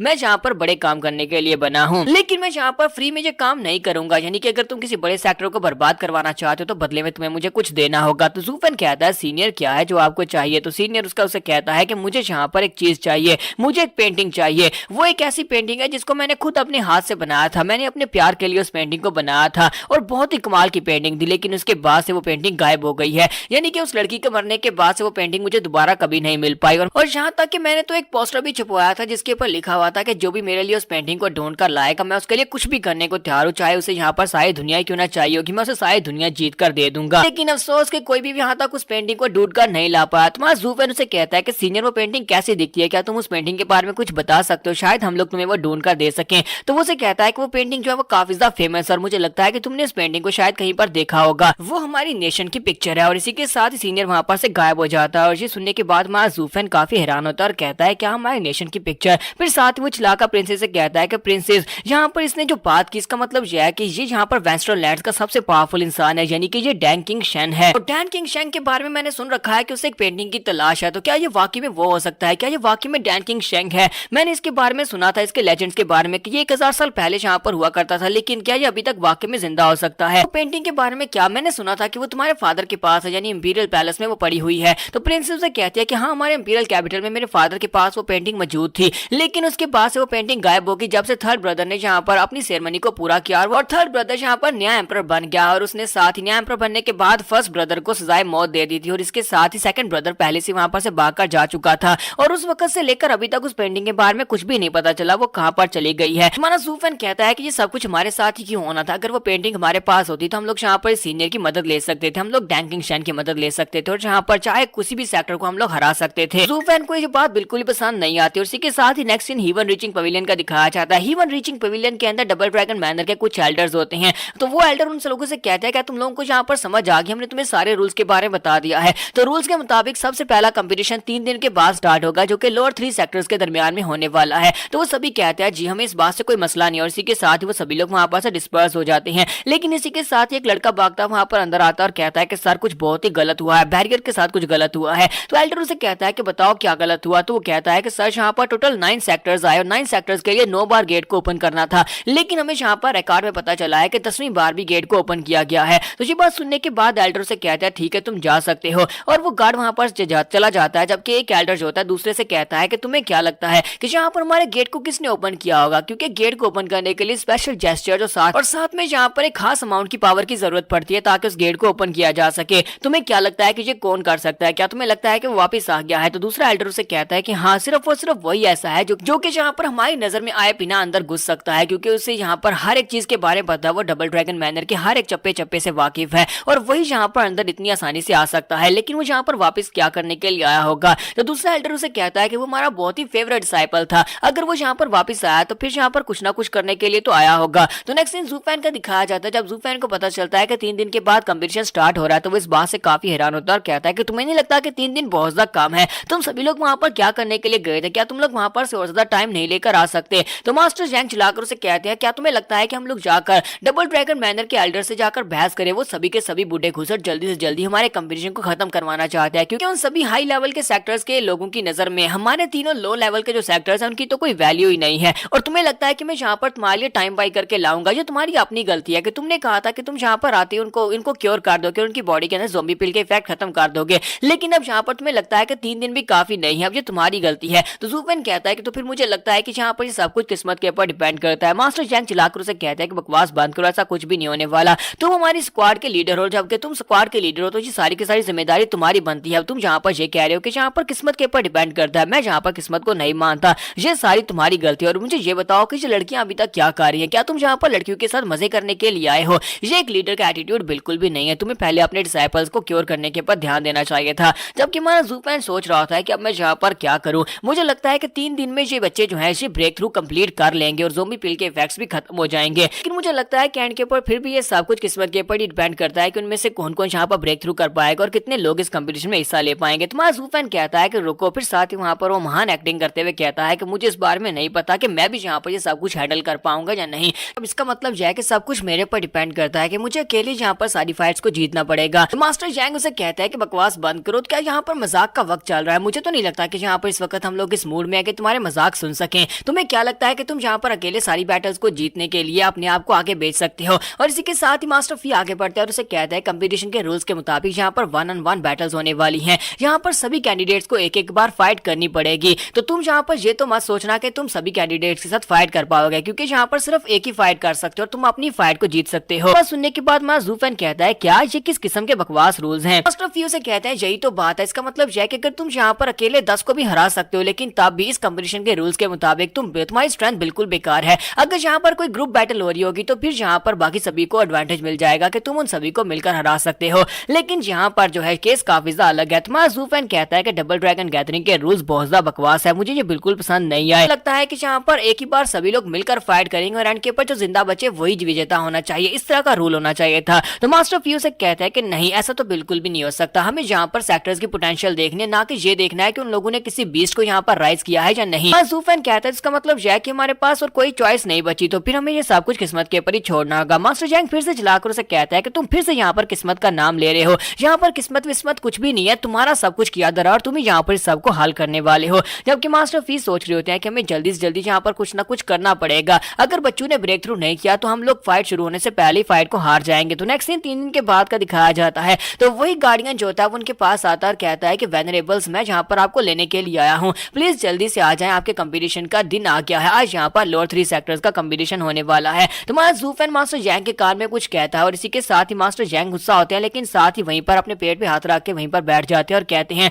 मुझे लगता है कि मेरे पेट में बहुत ज्यादा दर्द हो रही है, मुझे टॉयलेट जाने की जरूरत है, इसलिए मैं टॉयलेट जाने वाला हूँ। लगता है कि तुम लोग हमें जो खाना दे रहे हो वो बिल्कुल भी अच्छा नहीं है। और इसी के साथ ही वो गार्डियन उसे कहता है कि सर आप एक कल्टीवेटर है एथीरियल स्टेज के, और एथीरियल स्टेज के मास्टर्स के लिए खाने के अंदर पॉइजन भी होगा तभी उन्हें समझ आ जाती है कि ये खाना ठीक नहीं है, और आपके जैसे महान मास्टर के लिए यहाँ पर खाने को बचा पाना ये तो बहुत ज्यादा आसान काम है। अगर आप यहाँ पर कोई नौटंकी करने वाले हैं तो कोई और नौटंकी करें। ऐसा तो नहीं है कि आपने जानबूझकर किसी पॉइजनस पिल को खा लिया ताकि आप यहाँ पर अपने आप को डिले करवा सके। तो इसी के साथ ही मास्टर जैंग उठकर खड़े हो जाते हैं और कहते हैं नहीं नहीं, मेरा पेट ठीक हो गया, चलो फिर चलते हैं। तो वेनरेबल उसे कहता है क्यों नहीं, तो फिर ठीक है मेरे पीछे आ जाए। और साथ ही उसे कहता है कि मैं पहली बार यहाँ पर अपनी जिंदगी में किसी को इस तरह की एक्टिंग करते करते हुए देख रहा हूँ। मैंने बैटलफील्ड से भागते हुए काफी सारे डरपोक लोगों को तो देखा है, लेकिन ऐसे लोगों को पहली बार देख रहा हूँ जो कंपटीशन स्टार्ट होने से पहले बहाने बना रहे हैं ताकि वो कंपटीशन में ही ना जा सके। कि मास्टर जैंग अपनी इंसल्ट करवाने के बाद ज़ूफैन से कहता है कि लड़के ये तारी तुम्हारी गलती है, तुम्हारी वजह से ये कमीना थीरियल स्टेज का गार्डियन भी हमें यहाँ पर इंसल्टेड किया जा रहा है। फिर साथ ही वो वहाँ पर उसके पीछे चल पड़ते हैं और कहते हैं कि हम तीनों फिलहाल इसके साथ जा रहे हैं, हम तुम्हारे लिए टाइम बाय करने की कोशिश करेंगे, लेकिन जल्दी से जल्दी इन सभी कैंडिडेट्स को लेकर वहां पर पहुंच जाना ताकि हम लोग अपने कंपटीशन में अपनी फाइट्स को जीत सके। तुम्हारा ज़ूफैन कहता हाँ क्यों नहीं सर, मैं अभी यहाँ पर सभी डिसाइपल्स को जाकर रेडी करता हूँ और बहुत ही जल्दी तुम्हारे पीछे आ जाऊंगा। फिर साथ ही ज़ूफैन कहता है चलो देखते हैं कि इन लोगों ने यहाँ पर ब्रेक थ्रू कर लिया या नहीं। तुम्हारा ज़ूफैन जैसे ही वहां पर गैलरी के अंदर आता है तो वहां पर हर एक रूम के अंदर एक डिसाइपल होता है और उसे रूम्स के अंदर से एनर्जी महसूस हो रही होती है कि वहां पर ब्रेक थ्रू हो रहे होते हैं। तुम्हारा ज़ूफैन काफी ज्यादा खुश हो जाता है और कहता है कि लगता है कि अंडू के अंदर से बच्चे निकल रहे हैं। मुझे लगा ही था कि 3 दिन में जहाँ पर काम बन जाएगा और 3 दिन में जहाँ पर इन अंडू के अंदर से बच्चे निकल रहे हैं और बहुत ही जल्दी जब यहाँ पर ब्रेक थ्रू को कंप्लीट कर लेंगे तो इन सभी के उड़ने का वक्त आ जाएगा। मैं इन सभी को यहाँ पर से लेकर जाऊंगा, सभी अपने पंख फैलाएंगे और अपने आप की उड़ान दिखाएंगे और सभी लोगों को दिखाएंगे कि ये नए पैदा हुए बच्चे क्या कर सकते हैं। यहीं पर से नेक्स्ट इन अरीना का दिखाया जाता है जहाँ पर हमारी प्रिंसेस पहले पहुंच चुकी होती है। प्रिंसेस कहती है कि डीमन स्कीमिंग सेक्टर के लोग कहाँ पर हैं, बाकी के दोनों सेक्टर्स के लोग तो आ चुके हैं और रेफरी जो होता है वहां पर सेंटर में खड़ा होता है। इसी के साथ ही गार्डियन वहां पर आता और कहता है कि एल्डर हमें जहाँ पर डीमन स्कीमिंग सेक्टर के लोगों को लेकर आया। तो वो साइड के ऊपर देखते हैं तो वहां पर सिर्फ एल्डर्स होते हैं। तो वो कहता है कि ये क्या, इनके तो सिर्फ एल्डर्स ही हैं, बाकी के सभी डिसाइपल्स कहाँ पर है, कैंडिडेट्स कहाँ पर हैं जो कि कंपटीशन में हिस्सा लेने वाले हैं। तो मास्टर जैंग उसे कहता है कि सर मुझे लगता है कि उन्हें तैयारी के लिए थोड़ा सा टाइम चाहिए, तो क्या आप यहाँ पर हमें थोड़ा सा टाइम दे सकते हैं। लेकिन इसी के साथ ही बीस्ट टेमिंग सेक्टर का मास्टर वहां पर हंसना शुरू कर देता है और कहता है कि देखो तो जरा यहाँ पर ये किस तरह से अपने डिसाइपल्स के लिए टाइम बाय करने की कोशिश कर रहे हैं। मुझे तो लगता है कि वो सभी लोग यहाँ पर डर के मारे दुमदमा कर बैठे होंगे। क्या तुम लोगों को याद है कि आज से तकरीबन 1 साल पहले मैंने यहाँ पर कितनी बुरी तरह से एलीट डिसाइपल्स को बहुत ही बुरी तरह से धो डाला था, यानी कि इनके एलीट डिसाइपल जो डीमन स्कीमिंग सेक्टर के थे उन सभी को बहुत ही बुरी तरह से पीटा था और इसी वजह से ये लोग इतने ज्यादा डरे हुए हैं कि वो लोग यहाँ पर इस कंपटीशन में हिस्सा लेने के लिए भी नहीं आ रहे हैं कि कहीं फिर से वो मुझसे मार ना खा ले, क्योंकि इस वक्त उनका जो लीडर है वो भी सिर्फ और सिर्फ 3rd लेयर रेडियंट स्टेज का एक्सपर्ट है। क्या तुम में से किसी को लगता है कि यहाँ पर इन एल्डर्स को एक 3rd लेयर के रेडियंट स्टेज के एक्सपर्ट को उनका लीडर बनाना चाहिए था? और बाकी के सभी लोग उसकी बातें सुनने के बाद आपस में बातें करना शुरू कर देते हैं और कहते हैं लगता है कि ऐसी बात है, डीमन स्कीमिंग सेक्टर के लोग बहुत ज्यादा डरपोक हैं जो कि यहाँ पर फाइट करने के लिए आए ही नहीं है। मास्टर जैंग, मास्टर फी, वो सभी लोग उनकी बातें सुनने के बाद काफी ज्यादा गुस्सा हो रहे होते हैं, लेकिन चुपचाप उनकी बातें सुनी जा रहे होते हैं। इसी के साथ ही वहाँ पर अरीना में एक नया शोर मचता है। वो सभी लोग कहते हैं कि वहाँ पर देखो कौन आ गया है। तो सभी लोग उस तरफ देखते हैं। जब वो लोग वहाँ पर देखते हैं तो वहाँ पर मिडिल 3 सेक्टर से यंग मास्टर हान, उसका फर्स्ट ब्रदर, उसका सेकंड ब्रदर, वो लोग वहाँ पर पहुंच चुके होते हैं। तो ये लोग कहते हैं कि ये क्या, यहाँ पर ये लोग क्या करने के लिए आए हैं। पर तो लो लेवल के 3 सेक्टर्स का कंपटीशन होने वाला है, ये तो मिडिल 3 सेक्टर्स के कंपटीशन के कंपटीटर्स हैं, फिर ये लोग यहाँ पर क्या करने के लिए आए होंगे। लगता है कि ये लोग यहाँ पर इस बार में भूल गए हैं कि आज इनका कंपटीशन नहीं है बल्कि इनका कंपटीशन अगले दिन होने वाला है। और यहीं पर यंग मास्टर हान को दिखाता है कि 3rd यंग मास्टर हान अपने ब्रदर से कहता है कि ब्रदर हम लोग यहीं पर उसका इंतजार करेंगे, वो अभी तक यहाँ पर आया नहीं है, उनका एक भी डिसाइपल यहाँ पर नहीं है। तो फर्स्ट ब्रदर उसे कहता है कि मैं तो यहाँ पर देखना चाहता हूँ जिस मॉन्स्टर के बारे में तुमने जिक्र किया था कि वो एक मॉन्स्टर है, मैं यहाँ पर देखना चाहता हूँ क्या वाकई में वो एक मॉन्स्टर है या फिर हम लोग उसे आसानी से हरा पाएंगे। तो यहीं पर दिखाते हैं कि यंग मास्टर्स हान वहां पर पहुंच जाते हैं, यानी डीमन सोल सेक्टर के लोग वहां पर पहुंच जाते हैं और सभी लोग उन्हें देखकर काफी हैरान हो रहे होते हैं। तो फर्स्ट यंग मास्टर हान भी वहां पर आया होता है और वो सोच रहा होता है कि मैं यहाँ पर उस मॉन्स्टर से मिलने वाला हूँ, क्योंकि अभी तक ज़ूफैन वहां पर आया नहीं होता। तो यहीं पर एल्डर्स को दिखाते हैं जो कि सारे के सारे कंपटीशन को ओवरवॉच कर रहे होते हैं। वो लोग कहते हैं क्या है यहाँ पर डीमन सोल सेक्टर के लोग क्यों आए हैं, और ऊपर से डीमन सोल सेक्टर का नंबर 1 जीनियस हान जुनफेंग भी यहाँ पर आया है। ये तो कभी किसी कंपटीशन को देखने के लिए नहीं जाता, सिर्फ और सिर्फ अपने कंपटीशन में हिस्सा लेता है। बाकी के सभी लोग जो कि कंपटीशन देखने के लिए आए होते हैं वो लोग भी यहाँ पर बातें करना शुरू कर देते हैं। उनमें से कहता है कि ऐसा तो नहीं है कि इस कंपटीशन में यानी लोअर 3 सेक्टर्स में से कोई कंपटीशन में कोई ऐसा पावरफुल बंदा है जिसको ये देखने के लिए आए हैं। तो एक लड़का उसे कहता है कि ऐसा कैसे हो सकता है। लोअर 3 सेक्टर्स को लोअर 3 सेक्टर इसी वजह से कहा जाता है ना क्योंकि उनके पास कोई पावरफुल इंसान नहीं है। जितना मुझे पता है कि मुझे लगता है कि यहाँ पर यंग मास्टर हान यानी कि फर्स्ट यंग मास्टर हान जो है वो अकेले ही तीनों लोअर सेक्टर्स के सभी डिसाइपल्स को हराने के काबिल है, वो इतने ज्यादा पावरफुल हैं। तो फिर तुम्हें ऐसा क्यों लगता है कि ये लोग यहाँ पर लोअर 3 सेक्टर्स में से किसी की फाइट को देखने के लिए आए हैं? लगता है कि ये लोग सिर्फ वैसे ही यहाँ पर अपने बोर्डम की वजह से आए होंगे क्योंकि ये लोग बहुत ज्यादा बोर हो रहे होंगे, तो उन्होंने कहा होगा चलो चल के वहाँ पर कंपटीशन को वॉच कर लेते हैं। जबकि वहाँ पर वो एल्डर जो कि रेफरी का काम करने वाले हैं वो वहाँ पर सोच रहे होते हैं कि यहाँ पर चल क्या रहा है। वैसे तो इन सभी सेक्टर्स के दरमियान में एक बहुत ही स्ट्रॉन्ग हायरार्की होती है और कभी भी एक दूसरे के कंपटीशन को देखने के लिए ये नहीं आते। स्पेशली डीमन सोल सेक्टर जो कि इस वक्त मिडिल 3 में टॉप के ऊपर है वो कभी भी यहाँ पर ऐसा नहीं करेंगे, वो लोग यहाँ पर नहीं आएंगे क्योंकि इससे उनकी इंसल्ट होती है कि वो लोअर 3 सेक्टर्स का कंपटीशन देखने के लिए यहाँ पर आए। मुझे यहाँ पर अभी तक समझ नहीं आ रही कि आखिर इन लोगों के यहाँ यहाँ पर आने का मकसद क्या है, तीनों सेक्टर्स में से ये किसको सपोर्ट करने के लिए आए होंगे। तो इसी के साथ ही रुहुआ को दिखाते हैं कि रुहुआ जो होती है ऊपर थर्ड जंग मास्टर हान की तरफ देख रही होती है, क्योंकि थर्ड जंग मास्टर हान ने पहली बार इसके ऊपर अटैक किया था, तो वो उसे देखकर हंस पड़ता है। तो ये देखने के बाद रुहुआ को गुस्सा आता है, तो मास्टर यूनो से कहते हैं कि बेटा रुहुआ प्लीज शांत हो जाओ, तुम्हें जहाँ पर इसकी बातें सुनकर यहाँ पर इसकी तरफ देखकर गुस्सा होने की जरूरत नहीं है। तुम बहुत ही जल्दी यहाँ पर तीनों क्लैंस की लीडर बनने वाली हो, क्योंकि तुम्हारी वजह से हम लोग कंपटीशन को जीतने वाले हैं, तो फिर हमें इन जैसे छोटे मोटे लोगों से नजर मिलाने की भी जरूरत नहीं है। तो ये बात सुनने के बाद रुहुआ अपने मास्टर जून से कहते हैं कि एल्डर जून, जी आपने अभी क्या कहा कि हम लोग यहाँ पर तीनों सेक्टर्स के एल्डर बनने वाले हैं, क्या आपको वाकई में लगता है कि हम लोग यहाँ पर जू फैन से जीत सकते हैं? क्या आपको लगता है कि हम लोग जू फैन को हराकर यहाँ पर मिडिल 3 सेक्टर्स में से टॉप क्वालिटी पर पहुंच सकते हैं? मास्टर जूनू से कहते हैं कि हमें पॉजिटिवली सोचना चाहिए, हम लोग यहाँ पर नेगेटिव क्यों सोचे, बस यहाँ पर अपना बेस्ट देना है और उसके बाद रिजल्ट तो खुद ही पता चल ही जाएंगे। बीस्ट टाइमिंग सेक्टर का लड़का उनका मजाक उड़ाना शुरू कर देता है और कहता है कि बेवकूफो, तुम लोगों को क्या लगता है कि मैं तुम लोगों को आगे निकलने दूंगा? आज भी यहाँ पर इस कंपटीशन को यहाँ पर मैं ही जीतने वाला हूँ, लास्ट टाइम की तरह, लास्ट टाइम जिस तरह मैंने यहाँ पर डीमन स्कीमिंग सेक्टर के एलिट्स को धूल चटा दी थी। जबकि तुम लोग यहाँ पर ये बात अच्छी तरह से जानते हो कि इस वक्त फर्स्ट पोजीशन जो है हमारे पास है बीस्ट टाइमिंग सेक्टर के पास है, मिडिल 3 सेक्टर्स में से पहली पोजीशन पहले भी हमारे पास थी और अब भी यहाँ पर हमारे पास ही रहने वाली है, और ऊपर से अब तो यहाँ पर हमारे पास एक बहुत ही पावरफुल स्पोर्टर भी है। क्या तुम वहाँ पर देख नहीं रहे, वहाँ पर फर्स्ट यंग मास्टर और इसके साथ साथ थर्ड यंग मास्टर हान, वो लोग भी यहाँ पर हमें सपोर्ट करने के लिए आए हैं। बीस्ट टाइमिंग सेक्टर का लड़का जैसे वहाँ पर ये वाली बात करता है तो रुहुआ उसे कहता है कि इस बात का क्या मतलब है, क्या तुम ये कह रहे हो कि यंग मास्टर हान यहाँ पर तुम्हें फेवर करने के लिए आए हैं, यहाँ पर तुम्हारा कंपटीशन देखने के लिए आए हैं? तो वो उसे कहता है कि जब लास्ट टाइम हम लोग डीमन स्कीमिंग सेक्टर में गए थे वहाँ पर उनके एलीट्स के साथ फाइट करने के लिए, तो वहाँ पर से वापसी पर हमें वहाँ पर यंग मास्टर हान मिला था, फर्स्ट यंग मास्टर और थर्ड यंग मास्टर हान मिले थे और उनके साथ हमारी बातचीत हुई थी और वहीं पर उन्होंने हमें यहाँ पर प्रमोट किया था। उन्होंने कहा था कि इस कंपटीशन में वो हमें प्रमोट करेंगे। साथ ही उन लोगों ने मेरी बहुत ज्यादा तारीफ भी की थी। उन दोनों यंग मास्टर्स ने कहा था कि मैं बहुत ज्यादा आउटस्टैंडिंग हूं और इस बार के कंपटीशन में वो मुझसे फाइट करना चाहते हैं। और वो साथ ही उन दोनों से कहता है कि माय लॉर्ड्स, आपको यहाँ पर ज्यादा परेशान होने की जरूरत नहीं है, मैं इस कंपटीशन को चुटकी बजाकर जीत लूंगा और उसके बाद अगले कंपटीशन में आप लोगों से फाइट करूंगा। ऐसे वो ये वाली बात करता है तो उसी के साथ ही वहाँ पर एक हल्ला मच जाता है। तो वो सभी लोग कहते हैं क्या क्या यहाँ पर वाकई में बीस्ट टाइमिंग सेक्टर वालों को सपोर्ट करने के लिए डीमन सोल सेक्टर के लड़के यहाँ पर आए हैं? क्या डीमन सोल सेक्टर के फर्स्ट यंग मास्टर और थर्ड यंग मास्टर यहाँ पर बीस्ट टाइमिंग सेक्टर को प्रमोट करने के लिए आए हैं? तो फर्स्ट यंग मास्टर कहता है कि यंग मास्टर हान यहाँ पर क्या हो रहा है, क्या मुझे कुछ पता चलेगा? तो थर्ड यंग मास्टर कहता है कि ब्रदर मुझे नहीं पता था कि हम लोग बस इसे यहाँ पर टीज करने की कोशिश कर रहे थे, हम तो बस इसे बेवकूफ बना रहे थे और इसने इस बात को सीरियस समझ लिया और यहाँ पर सभी के सामने हमारा नाजायज फायदा उठा लिया है। तो सेकंड ब्रदर भी कहता है कि मुझे लगता है कि इसने यहाँ पर इस बात को गलत समझ लिया है और बाकी के सभी लोगों के सामने भी इस बात का अनाउंसमेंट कर दिया, क्यों ना मैं यहाँ पर इस बात को क्लैरिफाई कर दूं।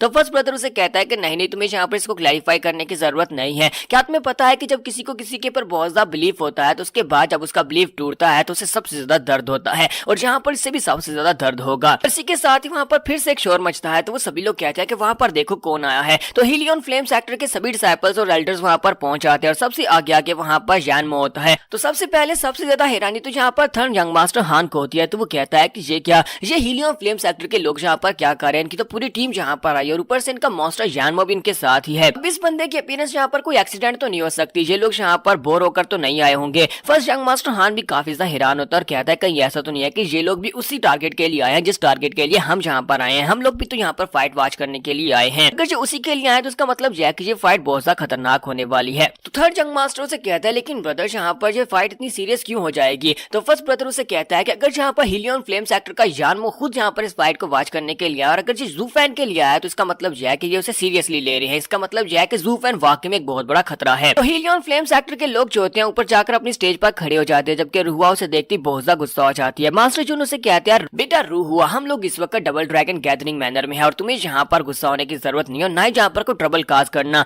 मैं चाहता हूँ कि यहाँ पर चुपचाप अपने कंपटीशन के ऊपर ध्यान दो कि हम लोग यहाँ पर डीमन फ्लेम सेक्टर का मुकाबला नहीं कर सकते, यहाँ फ्लेमिंग सेक्टर के जितने लोग हैं वो सभी लोग मौजूद हैं। इसकी बात सुनने के बाद रुहुआ काफी ज्यादा गुस्सा हो जाती है और मास्टर जून से कहती है कि यहाँ पर हो क्या रहा है, इसने हमारी बहुत सारी सिस्टर्स के साथ रेप करके उनको मार डाला, यहाँ पर मेरे अपने सेक्टर के लोग मुझे सपोर्ट नहीं कर रहे ताकि हम लोग उनका बदला ले सके। हम ना तो यहाँ पर अपना बदला ले सकते हैं और ना ही यहाँ पर इसे फाइट कर सकते हैं, हमें बस हर बार यहाँ पर चुप रहने का कहा जाता है क्योंकि हम लोग उनसे फाइट नहीं कर सकते। यहीं पर एल्डर को दिखाता है कि एल्डर भी काफी ज्यादा हैरान हो रहे होते हैं और कहते हैं कि यहाँ पर चल क्या रहा है। पहले यहाँ पर मिडिल 3 सेक्टर्स में से नंबर 1 सेक्टर यहाँ पर आ गया और उसके बाद अब यहाँ पर टॉप 3 सेक्टर्स में से भी एक सेक्टर हीलियन फ्लेम सेक्टर के लोग यहाँ पर आए और उनका बेस्ट डिसाइपल यानमो भी यहाँ पर आया है। लगता है कि लोअर 3 सेक्टर्स में से कुछ ना कुछ तो खास है, लेकिन फिर भी अगर देखा भी जाए तभी यहाँ पर बीस्ट टाइमिंग सेक्टर के ये लड़का जो है ये तो बिल्कुल भी लायक नहीं है कि ये लोग इसको वॉच करने के लिए यहाँ पर आए हों। इसी के साथ ही बीस्ट टाइमिंग सेक्टर का वो लड़का लड़का फिर से वहां पर चिल्लाते हुए अपने मास्टर से कहता है, मास्टर क्या तुमने देखा, मास्टर क्या तुमने देखा, वहां पर जग मास्टर हांस भी मेरे लिए आए हैं और ऊपर अब तो यहाँ पर हीलियन फ्लेमिंग सेक्टर के लोग भी यहाँ पर मुझे टारगेट करने के लिए आ गए हैं। मास्टर क्या तुम्हें अपने डिसाइपल पर फख्र हो रहा है? तो उसका एल्डर उसे कहता है कि हाँ मुझे तुम्हारे पर बहुत सा फख्र है मेरे बच्चे, तुमने यहाँ पर हीलियन फ्लेम सेक्टर के लोगों को भी तुम्हारा कंपटीशन देखने के लिए यहाँ पर बुला लिया, तो इस बात से तो मुझे बहुत ज्यादा खुशी हो रही है। तो इसी के साथ ही एल्डर वहां पर कहते हैं तो हम लोग यहाँ पर इस कंपटीशन को स्टार्ट करते हैं क्योंकि हमारे पास ज्यादा टाइम नहीं है। तो जैसे वो यहाँ पर कहते हैं कंपटीशन स्टार्ट किया जाएगा, तो इसी के साथ ही मास्टर जैंग उसे कहते हैं प्लीज यहाँ पर रुक जाएं, थोड़ी देर रुक जाएं। लेकिन एल्डर उसे कहता है कि नहीं हम लोग फिलहाल के लिए यहाँ पर रुक नहीं सकते, और उसके हाथ में वहां पर 3 स्टिक्स होती हैं। तो वो कहता है कि हम लोग यहाँ पर राउंड रॉबिन की तरह फाइट करने वाले हैं, मेरे पास 3 स्टिक्स हैं, उनके पर 3 नंबर लिखे होंगे,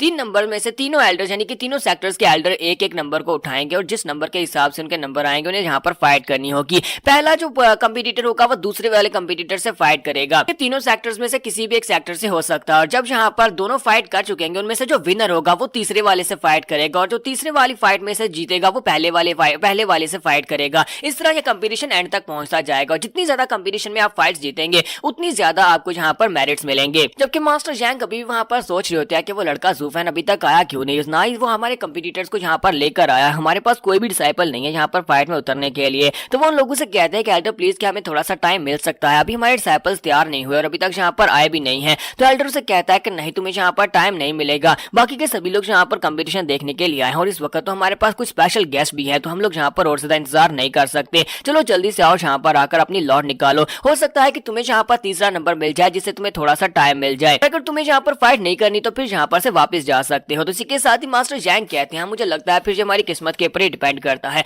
और इसी के साथ ही मास्टर जैंग जाकर वहां पर सामने एक बैम्बू स्टिक को उठा लेते हैं। जैसे ही वो बैम्बू स्टिक को उठाते हैं और उसे उठाकर सामने की तरफ करते हैं तो उसके ऊपर नंबर 1 लिखा होता है, यानी कि इनकी फाइट सबसे पहली होने वाली है, और बेचारे की वहीं पर वाट लग जाती है। वो कहते हैं कि हमारी तो भैंस गई पानी में, वहां पर से लॉट निकालते हैं तो उनका नंबर 1 आ जाता है। तो इसी के साथ ही बाकी के दोनों मास्टर्स उसे कहते हैं कि मुझे पता है कि तुम कर सकते हो, तुम बहुत ज्यादा लकी हो, तुम तीसरा नंबर ही निकालोगे, लेकिन वो उसे कहते हैं कि हाँ मैं कुछ ज्यादा ही लकी हूँ, देखो मेरे पास क्या नंबर निकला, मेरे पास तो नंबर 1 निकल आया है। तो वो दोनों ही उसे थम्स अप करते हैं और कहते हैं कि हाँ तुम तो वाकई में बहुत ज्यादा बेस्ट हो। इसके साथ ही दूसरी तरफ दिखाते हैं कि बीस्ट टेमिंग सेक्टर का जो ग्रिजली बियर होता है उसके पास वहां पर नंबर 2 आ जाता है, और वो बहुत ज्यादा खुश हो रहा था और कहता है कि देखो तो जरा, वैसे तो हम लोग यहाँ पर अपनी फुल पावर्स को शो करवाना चाहते थे लास्ट के ऊपर फाइट करके, लेकिन अब हमें यहाँ पर पहले से डीमन स्कीमिंग सेक्टर के साथ फाइट करना पड़ेगी, इन कमजोर लोगों के साथ फाइट करके मैं अपनी पावर्स को कैसे शो करवा पाऊंगा। इसका मतलब यह है कि हम लोग बड़ी आसानी से अपनी फाइट को जीतने वाले हैं। इसी के साथ ही रुआ को दिखाते हैं कि रुआ आगे बढ़ती है और मास्टर जैंग से कहती है कि क्योंकि आपके लोग यहाँ पर अभी तक आए नहीं, आपके फाइटर्स यहाँ पर नहीं पहुंचे, तो क्यों ना हम लोग अपनी प्लेसमेंट्स को चेंज कर ले, क्योंकि हमारे पास तीसरा नंबर है, आपके पास पहला नंबर है, तो आप यहाँ पर हमारे पास से हमारा नंबर ले सकते हैं। मास्टर जैंग इस बात से बहुत ज्यादा खुश हो जाते हैं और कहते हैं कि लड़की तुम वाकई में बहुत ज्यादा अच्छी हो। फिर साथ ही वो एल्डर से कहता है कि एल्डर आपने सुना कि मिस्टिकल ह्यूमन सेक्टर के लोग जो है हमारे साथ अपने नंबर को चेंज करना चाहते हैं,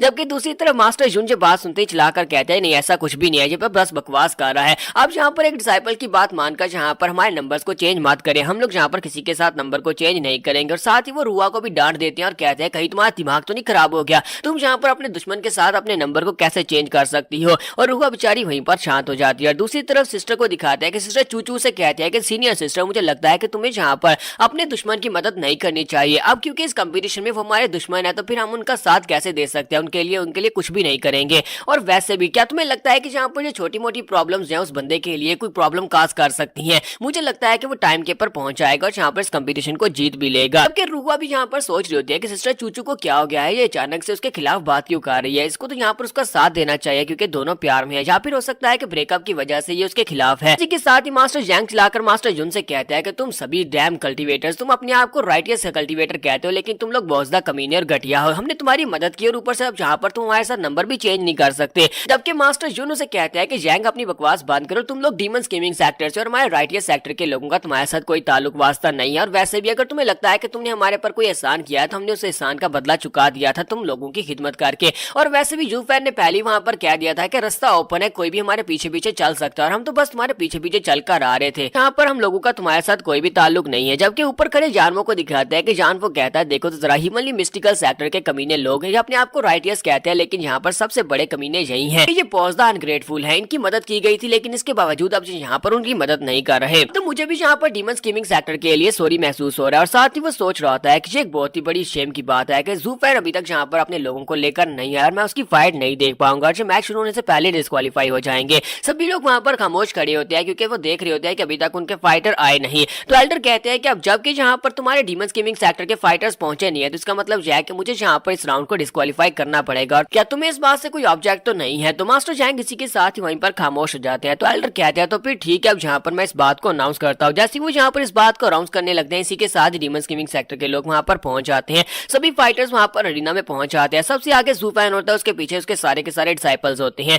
तो ये देखने के बाद वो सभी लोग काफी हैरान होते हैं। तो ज़ूफेन वहाँ पर आते ही कहता है कि प्लीज माफ करना, हम लोग बस थोड़े से लेट हो गए। तो जब वो सभी लोग अरीना में पहुंचते हैं तो फर्स्ट जंग मास्टर हान बहुत ज्यादा हैरान होता है, क्योंकि वहाँ पर देखकर उसे पता चलता है कि इनमें से 3 लोग जो है वो इथेरियल स्टेज में, इथेरियल स्टेज के 3rd लेवल पर हैं, जबकि इनमें से आधे लोग जो है वो इस वक्त रेडियंट स्टेज की पीक पर हैं और बाकी के जो लोग हैं वो रेडियंट स्टेज के 6थे और 7वें और 8वें लेवल पर हैं। ये देखकर वो बहुत ज्यादा हैरान हो जाता है और कहता है कि ऐसा कैसे हो सकता है, कि मेरे ब्रदर्स ने तो यहाँ पर मुझे आकर बताया था कि यहाँ पर इनकी टीम में एक मॉन्स्टर है जिसके ऊपर हमें नजर रखनी होगी, लेकिन यहाँ पर तो ये सारे के सारे मॉन्स्टर्स हैं, क्योंकि इनमें से तकरीबन 6 लोग जो है वो इथेरियल स्टेज में और बाकी के सभी लोग जो है रेडियंट स्टेज में टॉप क्लास के मास्टर्स हैं। इसके साथ ही वो चिल्लाकर अपने भाइयों से कहता है कि बेवकूफो, तुम लोग वहाँ पर क्या इंस्पेक्ट करने के लिए गए थे? तुम्हें इनके सेक्टर में भेजा गया था ताकि इनके बारे में इन्फॉर्मेशन लेकर आओ। तुमने कहा था कि वहाँ पर कोई भी पावरफुल इथेरियल स्टेज का मास्टर नहीं है, लेकिन अब यहाँ पर जो क्या हो रहा है, इनके आधे में से ज्यादा लोग तो इथेरियल स्टेज के मास्टर्स हैं। तो उसका सेकंड ब्रदर उसे कहता है कि ब्रदर जी बात सच है, वाकई में सच है। लास्ट टाइम जब हम वहाँ पर गए थे, हमारे 3rd ब्रदर ने वहाँ पर इन सभी लोगों को बड़ी आसानी से हरा दिया था। ये सभी के सभी लोग रेडियंट स्टेज के एक्सपर्ट थे। अब ये अचानक से ब्रेक थ्रू कहाँ से करके आगे मुझे नहीं पता। सुनकर फर्स्ट ब्रदर उसे कहता है तुम्हारे कहने का क्या मतलब है कि जहाँ पर जो इथेरियल स्टेज के मास्टर है वो इथेरियल स्टेज के मास्टर नहीं है, यानी कि वो फेक है। तुम्हें पता है कि इथेरियल स्टेज में पहुंचने के लिए कितने ज्यादा रिसोर्सेज की जरूरत पड़ती है? तुम्हारे भाई को जहाँ पर इथेरियल स्टेज में पहुंचने के लिए बहुत सारे रिसोर्सेज की जरूरत पड़ी थी। हालांकि हम लोग मिडिल क्लास के सेक्टर से हैं, ये तो एक लो लेवल का सेक्टर है। लो लेवल के सेक्टर में 6 डिसाइपल्स को एक साथ इथेरियल स्टेज में पहुंचाना, वो भी सिर्फ और सिर्फ 3 महीने के कम टाइम में, क्या तुम्हें लगता है कि ऐसा हो सकता है? सेकंड ब्रदर चिल्लाकर उसे कहता है कि ब्रदर मैं सच बोल रहा हूँ, तुम 3rd ब्रदर से भी पूछ सकते हो। 3rd ब्रदर ने खुद वहां पर इन सभी डिसाइपल्स से फाइट की थी और सभी की कल्टीवेशन रेडियंट स्टेज में थी। तो 3rd ब्रदर भी उसे चिल्लाकर उसे कहता है कि हाँ ब्रदर, ये बात वाकई में सच है कि वहां पर हम लोगों ने इनसे फाइट की थी और उस वक्त ये सभी के सभी रेडियंट स्टेज में थे। तो ये बात सुनने के बाद फर्स्ट ब्रदर उसे कहता है कि अच्छा ठीक है, मुझे लगता है कि हम लोग यहाँ पर डीमन स्कीमिंग सेक्टर को और ज्यादा लुक डाउन नहीं कर सकते। अब हमें यहाँ पर इनसे फाइट करने के लिए पूरी जी जान लगानी पड़ेगी, क्योंकि मुझे लगता है कि डीमन स्कीमिंग सेक्टर के पास इतने पावरफुल कैंडिडेट्स हैं तो वो हमारे सेक्टर को भी रिप्लेस कर सकते हैं और मिडिल 3 सेक्टर में अपनी जगह बना सकते हैं। साथ ही उसे कहता है कि हमें यहाँ पर अपने प्लान को चेंज करना होगा, हमें अपने प्लान को चेंज करना होगा और वो प्लान ये होने वाला है कि हमें मिडिल 3 सेक्टर्स की फाइट में अपने आप को लास्ट प्लेस के ऊपर नहीं लेकर आना, क्योंकि अगर हम लोग लास्ट प्लेस के ऊपर आते हैं तो फिर डीमन स्कीमिंग सेक्टर हमसे फाइट कर सकता है और हमें हरा सकता है और हम लोग मिडिल 3 से सीधे सीधे लोअर 3 सेक्टर में पहुंच जाएंगे। साथ ही ब्रदर हान जो होता है अपने ब्रदर से पूछता है कि 3rd ब्रदर बताओ कि इनमें से वो लड़का कौन है जिसके बारे में तुम कह रहे थे वो एक मॉन्स्टर हो? क्या तुम वहां पर उस लड़के की बात कर रहे हो जो कि वहां पर 3rd लेयर का इथेरियल स्टेज का मास्टर है? वहां पर 3 लोग हैं जो कि 3rd लेयर में हैं। तो 3rd ब्रदर हान उसे कहता है कि नहीं ब्रदर, वहां पर इथेरियल स्टेज का कोई मास्टर नहीं है जिसके बारे में मैं तुमसे कह रहा था। वहां पर वो व्हाइट बालूआ लड़का तुम्हें दिखाई दे रहा है जो कि रेडियंट स्टेज के 3rd लेवल पर है, जिसकी कल्टीवेशन बाकी सभी लोगों से बहुत ज्यादा लो है। वही लड़का है जिसके बारे में तुम्हें कह रहा था, वो मॉन्स्टर है, वो असल में एक बहुत ही पावरफुल मॉन्स्टर है। ये बात सुनने के बाद उसका फर्स्ट ब्रदर कहता है कि ऐसा कैसे हो सकता है? वो लड़का तो रेडियंट स्टेज के 3rd लेवल पर है और उसकी जो स्ट्रेंथ लेवल है बाकी सभी लोगों से बहुत ज्यादा कम है। ज़ूफेन तुम यहाँ पर वापस आ गए और देखो तो जरा सभी लोग कितने ज्यादा पावरफुल हो चुके हैं। तुम्हारा बहुत बहुत शुक्रिया मुझे इतना बड़ा सरप्राइज देने के लिए। और वो उसे गले लगाने के लिए आगे बढ़ता है, जबकि मैं ज़ूफेन से किक मारते पीछे हटा देता और कहता है कि दूर हो मुझसे, तुम सभी मोटे लोग यहाँ पर मुझे हक क्यों करना चाहते हो? जबकि मास्टर ज़ूफेन वहाँ पर मास्टर जैंग वहाँ पर सोच रहे होते हैं कि मुझे लगा ही था कि यहाँ पर कुछ भी कर सकता है, यही वो बंदा है जो यहाँ पर किसी भी किस्म का मिरेकल क्रिएट कर सकता है और उसने वाकई में करके दिखा दिया। दूसरी तरफ से मास्टर फी और दूसरा मास्टर भी वहाँ पर यही सोच रहे होते हैं कि मास्टर वुजुई ने यहाँ पर वाकई में एक बहुत ही अच्छे जेम को तलाश करके लाया और इसे इस बार के कंपटीशन में बेचने का फैसला बिल्कुल ठीक था। इसके साथ ही ग्रिजली बियर को दिखाते हैं। ग्रिजली बियर बेचारे के छक्के छूट चुके होते हैं। वो सोच रहा होता है कि मास्टर क्या तुम्हें लगता है कि हम लोग इथेरियल स्टेज के मास्टर्स को हरा सकते हैं, क्योंकि हम में से कोई भी इथेरियल स्टेज में नहीं है। के बाद रूहुआ भी काफी ज्यादा हैरान होती है। रूहुआ कहती है कि थोड़ी देर पहले तक यानी 3 दिन पहले तक जब हम लोग इनसे मिले थे उस वक्त तो ये सभी लोग यहाँ पर बहुत ज्यादा स्टिफ थे, ज़ोंबीज की तरह थे और इनकी कल्टीवेशन लेवल 0 थी। लेकिन अब यहाँ पर देखो ये सारे के सारे इथेरियल स्टेज और रेडियंट स्टेज की पीक पर कैसे पहुंचे हुए हैं, ये तो बड़ी हैरान करने वाली बात है। तो सिस्टर चूचू से कहती है कि तुम जहाँ पर इसको देखकर हैरान हो रही हो, वो बंदा ज़ूफेन कुछ भी कर सकता है, वो यहाँ पर किसी भी किस्म के मिरेकल्स क्रिएट कर सकता है। यही तो उसकी खासियत है कि वो हमेशा हर किसी को सरप्राइज कर देता है। मैंने तुम्हें पहले ही कहा था कि मैं यहाँ पर शुरुआत से उन्हें दोस्त नहीं बल्कि दुश्मन समझना चाहिए। तो रूहुआ उसे कहती है कि किंग चैंग तुम इतनी ज्यादा शांत कैसे रह सकते हो जबकि तुम्हारे सामने जहाँ पर इथेरियल स्टेज के मास्टर्स है? क्या तुम्हें लगता है कि हम लोग इथेरियल स्टेज के मास्टर्स को फाइट में हरा पाएंगे? और इसी के साथ उसे कहते हैं कि जरा मुझे एक बात तो बताओ कि तुम्हें क्या लगता है कि इन सभी के सभी लोगों को यहाँ पर ज़ूफेन ने चेंज किया है, लेकिन ज़ूफेन ऐसा कैसे कर सकता है कि वो इतने कम समय में जहाँ पर इतने सारे लोगों को थीरियल स्टेज पे कैसे पहुंचा सकता है। तो हमारी सिस्टर चूचू से कहते हैं कि मुझे इस बारे में नहीं पता कि उसने ये सब कुछ कैसे किया है, लेकिन मुझे इतना पता है कि वो कुछ भी कर सकता है, उसके लिए कुछ भी इम्पॉसिबल नहीं है। और हमारा जूफैन जो होता है वहां पर अपने साथियों में खड़ा होता है, इसी के साथ ही वो उसकी तरफ देखता है, हल्का सा मुस्कुराता है, जबकि सिस्टर चूचू भी उसकी तरफ देखती है और हल्का सा मुस्कुरा देती है। मुझे पता नहीं क्यों ऐसा लगता है कि सिस्टर चूचू जो है पिछली बार की तरह यहाँ पर फिर से हमारे जूफैन के लिए थ्रेट बनने वाली है, क्योंकि कोई भी इसको बंदी बनाकर यूज कर सकता है। मुझे ऐसे सीन बिल्कुल भी पसंद नहीं आते। जबकि जहाँ पर रूहुआ जो होती है वो सोच रही होती है कि मुझे लगता है कि अगर ये मॉन्स्टर ये सब कुछ कर सकता है तो फिर हम लोग इससे अपनी फाइट को नहीं जीत पाएंगे। और इसी के साथ ही उस एल्डर को भी दिखाते हैं जो अरीना में खड़ा होता है। वो कहता है कि कुछ दिन पहले तक जब ये लोग यहाँ पर इंटर हुए थे तब ये सभी के सभी लोग यहाँ पर बहुत ज्यादा कमजोर थे, ये रेडियंट स्टेज में थे, लेकिन अब जब ये सभी लोग यहाँ पर अरीना में आ रहे हैं तो इन सभी में से 6 लोग यहाँ पर थीरियल स्टेज में पहुंच चुके हैं। ऐसा कैसे हो सकता है कि सिर्फ 10 दिन में यहाँ पर 3 दिन में इन लोगों ने अपने आप को इतना स्ट्रॉन्ग कैसे बना लिया है। तो सही पर मास्टर जुन जो होते हैं उसे कहते हैं कि इन लोगों ने ज़ोंबी पिल को यूज किया। तो ये बात सुनने के बाद एल्डर कहता है कि इन लोगों की हिम्मत कैसे भी यहाँ पर ज़ोंबी पिल्स को यूज करने की। ये तो लोअर 3 सेक्टर्स में से एक सेक्टर है। डीमन स्कीमिंग सेक्टर वाले बहुत ज्यादा कमजोर हैं, इतनी सारे कमजोर है कि उनके पास इतने रिसोर्सेज नहीं है कि वो ज़ोंबी पिल को यूज कर सके। मुझे लगता है कि इस बार डबल ड्रैगन गैदरिंग में बहुत ज्यादा इंटरेस्टिंग मजा आने वाला है और बहुत ज्यादा कुछ उथल पुथल होने वाली है, यानी कि कुछ ऊपर वाले सेक्टर मिडिल 3 सेक्टर्स भी चेंज होने वाले हैं। इस साल की एल्डर उन सभी लोगों से कहता है कि अब ठीक है सभी लोग अब यहाँ पर आ जाओ और आकर अपने अपने नंबर निकालो। तुम सभी लोगों को यहाँ पर अपने नंबर्स निकालने होंगे और नंबर्स के मुताबिक तुम्हें फाइट करनी होगी। सबसे पहले यहाँ पर बीस्ट टेमिंग सेक्टर और दूसरी तरफ से डीमन स्कीमिंग सेक्टर के लोग यहाँ पर आ जाओ। 10-10 कंटेस्टेंट को यहाँ पर लेकर आओ ताकि वो अपने लिए नंबर निकाल सके। जैसे वो बीस्ट टेमिंग सेक्टर की तरफ देखते हैं तो ग्रिजली बियर बेचारा बहुत ज्यादा घबरा रहा था और वहां पर अपने मास्टर से कह रहा था, मास्टर ये तो चीटिंग है ना मास्टर, 3 दिन पहले तक तो ये सभी लोग बहुत ज्यादा कमजोर थे ना, तो मैं इनके सामने बहुत ज्यादा एरोगेंटली बात कर रहा था, मैंने इनको बहुत ज्यादा गुस्सा दिला दिया था। लेकिन मास्टर आप बताओ ना कि यहाँ पर इन लोगों ने क्या किया है। मास्टर इन लोगों ने यहाँ पर कोई ना कोई चीट ट्रिक को यूज किया है। तो मास्टर चिल्लाकर उसे कहता है कि अपनी बकवास बंद करो, यहाँ पर पहले ही भीगी बिल्ली क्यों बन रहे हो, तुम्हें यहाँ पर पता है ना कि तुम सभी को फाइट करनी होगी, 10 लोगों को 10 लोगों से फाइट करनी है और सारे के सारे पॉइंट्स जो है वो यहाँ पर काउंट होने वाले हैं। तुम्हारी परफॉर्मेंस के ऊपर डिपेंड करेगा कि हमारे सेक्टर को यहाँ पर कौन सा रैंक मिलने वाला है, इसलिए अपनी बकवास बंद करो, यहाँ पर कोई भी मैच को फॉरफिट करने के बारे में नहीं सोचेगा। तो ग्रिजली बेयर उसे कहता है लेकिन मास्टर यहाँ पर क्या तुम्हें लगता है कि हम लोग फाइट कर सकते हैं, क्या तुम्हें लगता है कि हम लोग फाइट करके जीत भी पाएंगे। तो उसका मास्टर से कहता है कि जरा गौर से देखो, तुम यहाँ पर ये सोच रहे हो कि उनके पास 6 थीरियल स्टेज के मास्टर है, लेकिन तुम ये नहीं सोच रहे कि उनके पास 4 जो है वो रेडियंट स्टेज के एक्सपर्ट्स भी हैं। यानी कि अगर हम लोग वहां पर 6 फाइट्स को हार जाएंगे तो कम से कम 4 फाइट्स को तो जीत पाएंगे। अगर हम 4 फाइट्स को जीत जाते हैं तो अगली फाइट में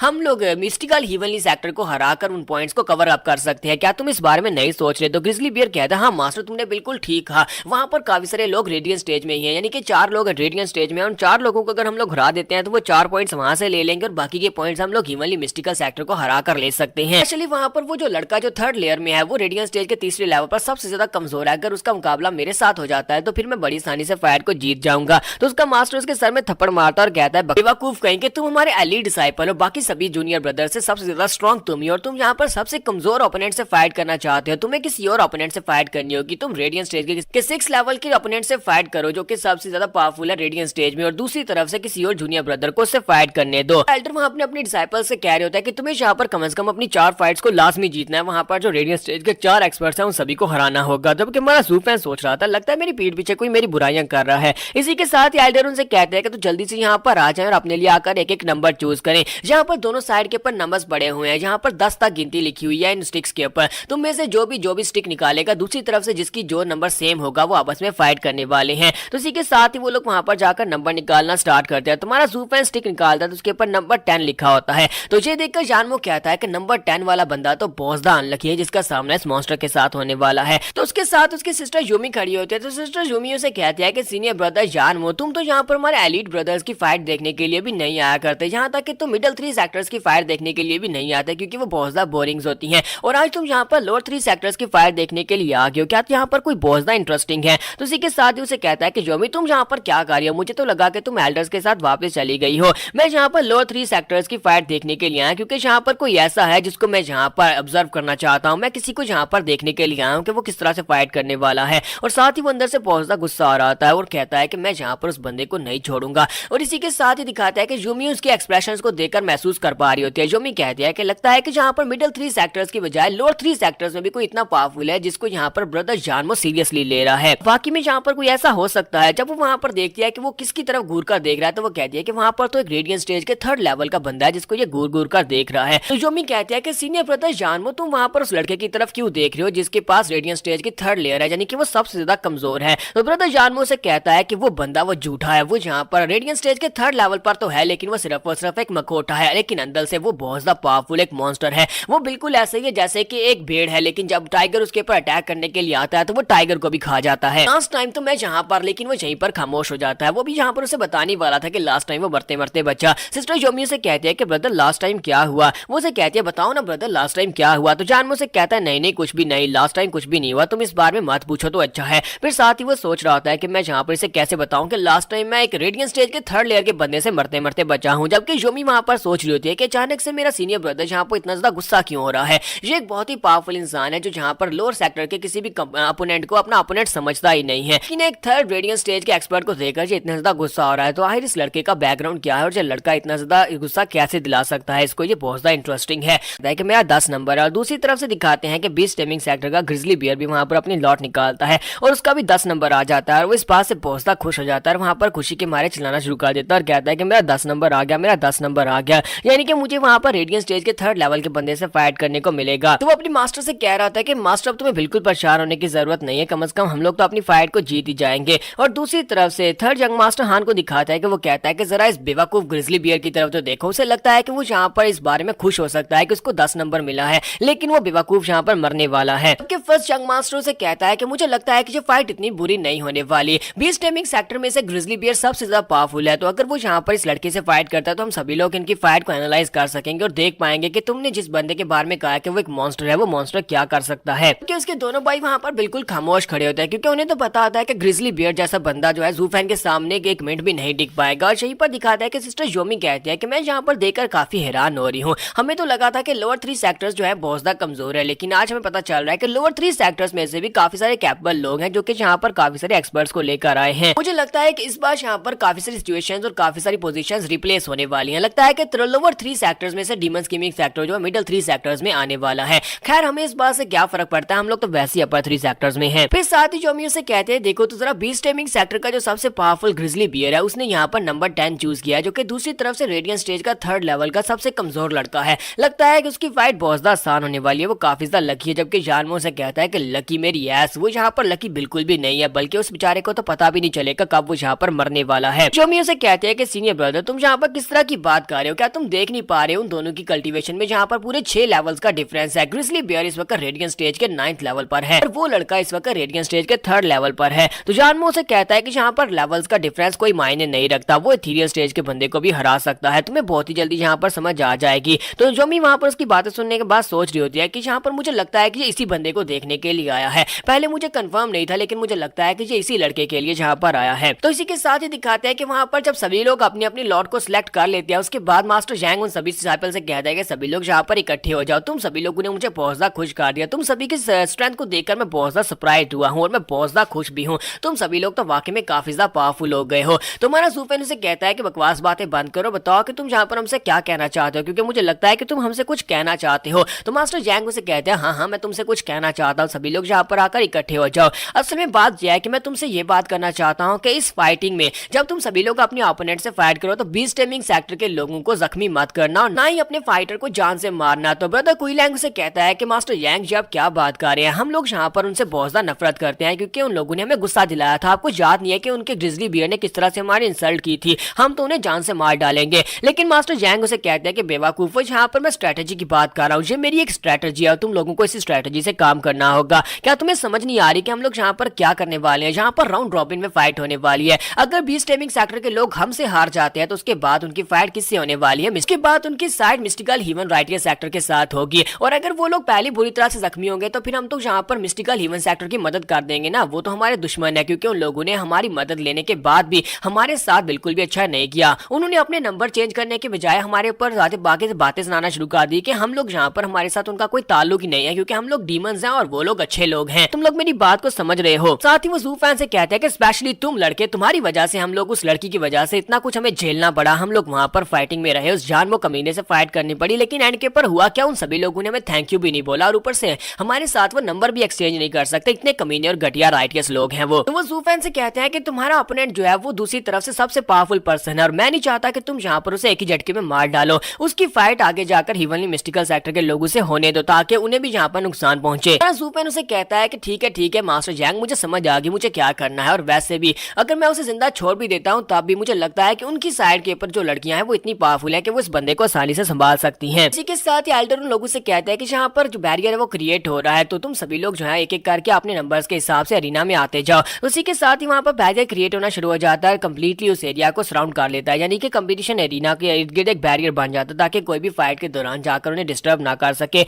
और इसी के साथ ही नंबर 1 के ऊपर की चैंगलोंग होता है हमारे डीमन स्कीमिंग सेक्टर से, और दूसरी तरफ से बीस्ट टेमिंग सेक्टर का एक लड़का होता है। तो ये दोनों अपोनेंट्स होते हैं एक दूसरे के आमने सामने आकर खड़े हो जाते हैं। तो की चैंगलोंग जो होता है इस वक्त एथेरियल स्टेज के 3rd लेवल पर है। तो दूसरा लड़का जो होता है अपने मास्टर से कहता है मास्टर मैं इस फाइट को नहीं जीत पाऊंगा, क्यों ना मैं गिव अप कर दूं। उसका मास्टर चिल्लाकर उसे कहता है बकवास बंद करो, तुम यहाँ पर गिव अप नहीं कर सकते, क्या तुमने रूल्स को नहीं सुना? अगर हम लोग यहाँ पर गिव अप करते हैं तो हमारे 2 पॉइंट्स माइनस हो जाएंगे, और अगर हम लोग यहाँ पर फाइट को हारते हैं तो सिर्फ 1 पॉइंट माइनस होगा, और अगर हम लोग यहाँ पर फाइट में जीत जाते हैं तो हमें 1 पॉइंट प्लस होगा। तो मैं यहाँ पर ये नहीं चाहता कि तुम लोग गिव अप करो, अगर मार खाकर बाहर आना है तो मार खा के बाहर आ सकते हो। इसी के साथ ही वो लड़का जो होता है की चैंगलोंग से कहता है कि ब्रदर प्लीज मुझे यहाँ पर बुरी तरह से जख्मी मत करना, क्योंकि मुझे पता है कि मैं फाइट नहीं जीत पाऊंगा। इसी के साथ ही की चैंगलोंग उसे कहता है हाँ क्यों नहीं ब्रदर, मैं यहाँ पर तुम्हारे पर तरस खाता हूँ। और साथ ही वो हल्का सा हाथ हिलाता है और उसको मारता है, जिससे वो लड़का उठता हुआ अरीना से बाहर गिर जाता है। और इसी के साथ ही की चैंगलोंग अपनी फाइट को जीत जाता है। तो वो लड़का उसे कहता है सीनियर ब्रदर तुम्हारा बहुत बहुत शुक्रिया मेरे पर तरस खाने के लिए और मुझे बुरी तरह जख्मी ना करने के लिए। और वो लड़का भी काफी ज्यादा खुश होता है। और इसी के साथ ही वहां पर उनसे कहा जाता है कि अब यहाँ पर सेकंड फाइट की बारी है। की चैंगलोंग उतर कर नीचे जा रहा होता है तो जुइलिंग ऊपर आ रही होती है, तो वो उसे कहती है कि तुम्हारी फाइट तो काफी आसान थी। तो की चैंगलोंग उसे कहता है कि तुम्हें भी बस ऐसा ही करना, अपने अपोनेंट को जख्मी मत करना। और इसी के साथ ही जुइलिंग अरीना में चली जाती है, दूसरी तरफ से उसका अपोनेंट उसके सामने खड़ा होता है। उसका अपोनेंट काफी ज्यादा टफ लग रहा था, लेकिन इसी के साथ उसका अपोनेंट वहां पर उसके सामने घुटने टेक देता है और कहता है कि प्लीज जूनियर सिस्टर मेरे साथ ऐसा मत करना, प्लीज मुझे बुरी तरह जख्मी मत करना। मुझे पता है कि मैं तुमसे फाइट को जीत नहीं पाऊंगा, लेकिन क्या तुम मुझे प्यार से यहाँ पर से बाहर भेज सकती हो? तो जूनियर सिस्टर जुइलिंग उसे कहती है हाँ क्यों नहीं, मैं यहाँ पर ऐसे लोगों को बहुत ज्यादा पसंद करती हूँ जो कि मुझे जूनियर सिस्टर कहते हैं या फिर जो कि मेरे सामने अपने घुटने टेक देते हैं। और इसी के साथ ही उसे हल्की सी किक मारकर रीना से बाहर फेंक देती है। और इसी के साथ ही ये मैच भी यहाँ पर खत्म हो जाता है, दूसरा मैच भी वो लोग जीत जाते हैं। वो लड़का भी खुशी खुशी वहां पर से रीना से बाहर आ जाता है और कहता है कि मैं भी यहाँ पर बच गया। जबकि बीस्ट टेमिंग सेक्टर का एल्डर भी इस बात से काफी ज्यादा खुश हो रहा था कि उसके जो डिसाइपल्स हैं उनको ज्यादा नुकसान नहीं पहुंच रहा और हो सकता है कि अगली फाइट में वो पॉइंट्स हासिल कर लें। लेकिन ये देखने के बाद मास्टर जून जो होते हैं वो सोच रहे होते हैं कि यहाँ पर कुछ ना कुछ तो गलत हो रहा है। फिर साथ ही वो चिल्लाकर कहता है तुम कमीनो डीमन स्कीमिंग सेक्टर के लोगो, तुम लोग हमारे साथ ऐसा कैसे कर सकते हो? तुम लोग जानबूझकर यहाँ पर अपने ओपोनेंट को बुरी तरह से जख्मी नहीं कर रहे और इसे सिर्फ उठाकर बाहर फेंक रहे हो ताकि आगे आकर वो हमसे फाइट करके हमारे पॉइंट छीन सके।